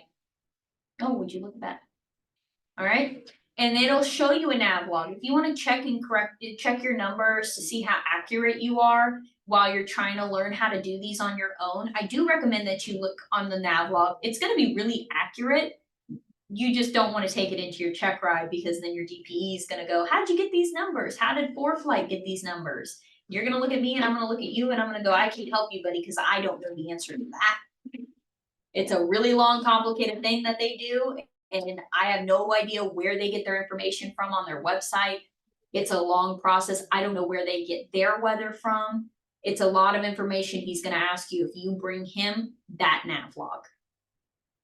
All right, electronic E6Bs, you can find them for free. You can purchase the flight computers. If you purchase that flight computer, I promise you, it's very easy to use. There's a help guide there too. It'll walk you through it. It'll show you how to use it. All right, if you need more help, we have so many flight planning supplements. I'm going to drop them in the link. I'm sorry, I'm going to drop the link in the chat. There's this one too. for you guys to have. All right? Are there any pressing questions for me? I know a lot of the numbers on the screen did not make so much sense. I did my best with what they gave me. I'm really sorry, guys. Sam. We're allowed to, like, if we get the little calculator thing, we can use that on the par, yes? Yes, you can. The only thing you'll have to do is when you walk up, the TSS, the guy who's sitting at the front desk, is gonna be like, hey, you have to remove the battery because they store data. So you have to remove the battery, so you can't That's keep your fine. previous ones in there. Who cares? Okay, as long as I don't have to use the wheel, right? I'm fine. Take my stuff. As long as I'm not using the wheel, I don't care. And the nice thing about the miscode questions and the questions as a whole, you can use the electronic. It gives you everything already.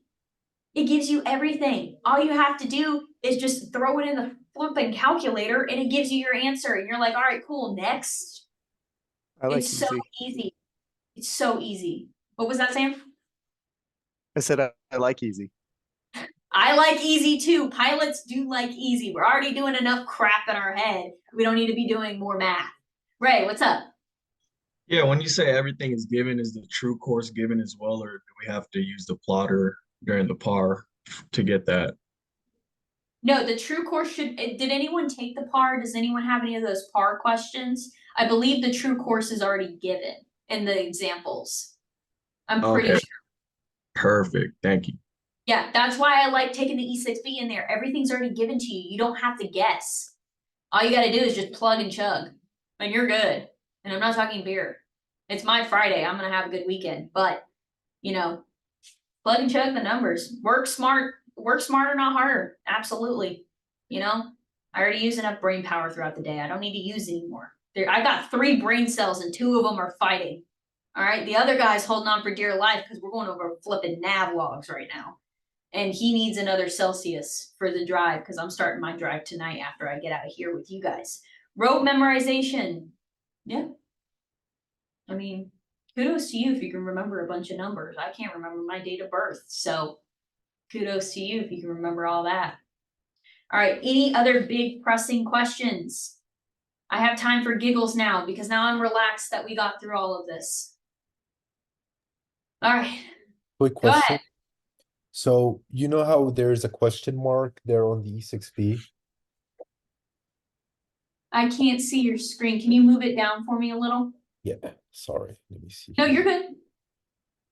So you see that little orange where it says question mark? Is there a way where we can like hit a button and then it'll explain to you what it means? No, so it's just saying it's missing that information. That's what that question mark means. It's missing the true airspeed. So if you want here, I'll go back for a second so you can actually gather. No, I got those numbers. It's just I had a question about that in general. I just pulled any. Yeah, I don't think it does the exact questions where you can click on it and it tells you, but you can Google them. And it'll tell you what you want to know about the calculator. I like watching the, let me see if I can find the beginning presentation video.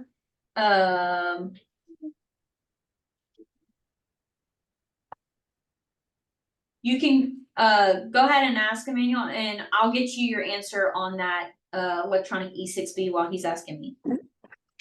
Yeah, on the wind section of the paper one, those side degrees that you see, the ones that said 10 to the left or 10 to the right, are those degrees of crab angle or that is cross wind component?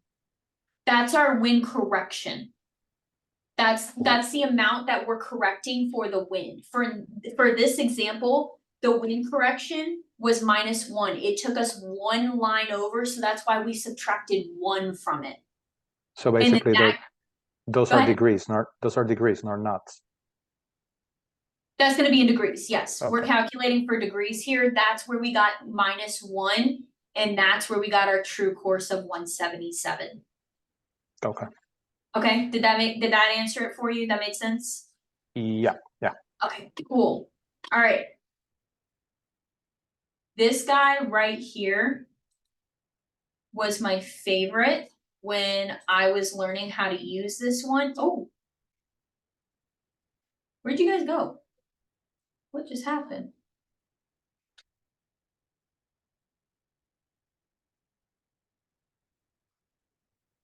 That was strange. I'm so sorry. You guys all just disappeared. Thank you for that link. Hmm? Thank you for that link. Yeah, absolutely. I love this guy. He goes really over everything. It's fantastic. He really breaks down the calculator. If you purchase the Sporties one, I know it's a little less expensive, 100% go for it. Yeah, there is the manual for the E6B. I just like when somebody talks to me, and that way I kind of feel like we're having a conversation, and I'm like, okay, I can do this. And then when they go too fast, I'm like, back it up, and then I redo it. I don't know. That's just my preference of learning. If that's not yours, you can just read the manual.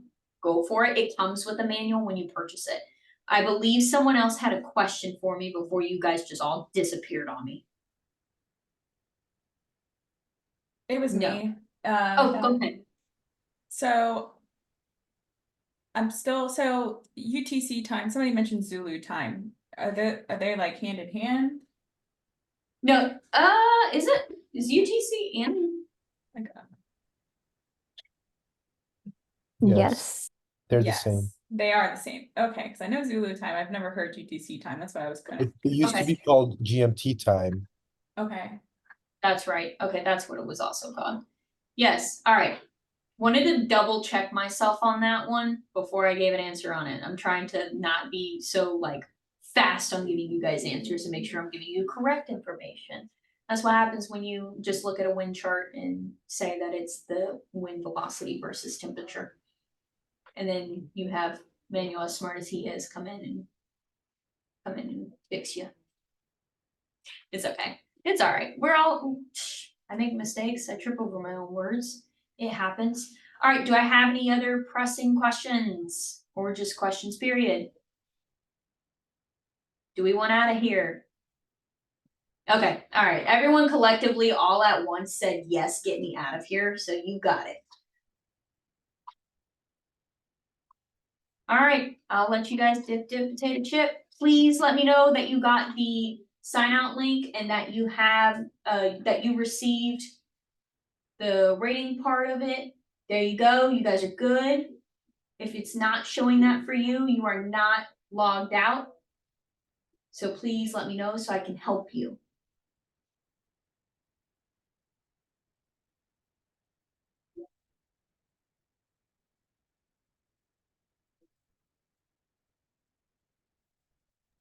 All Thank right. you so much. I'm signing out. Have a good day. Bye. Bye, guys. Have a good trip as well. Yeah, thank you. I appreciate it. Like I said, I'm so sorry the PowerPoint wasn't really what it needed to be. And I tried to do my best with what I was given. I'm really sorry. I'm trying to get it fixed. I promise. I'm working with you guys, not against you guys. I am here. Use my direct email if you have questions for me. It's I'll add it in the chat.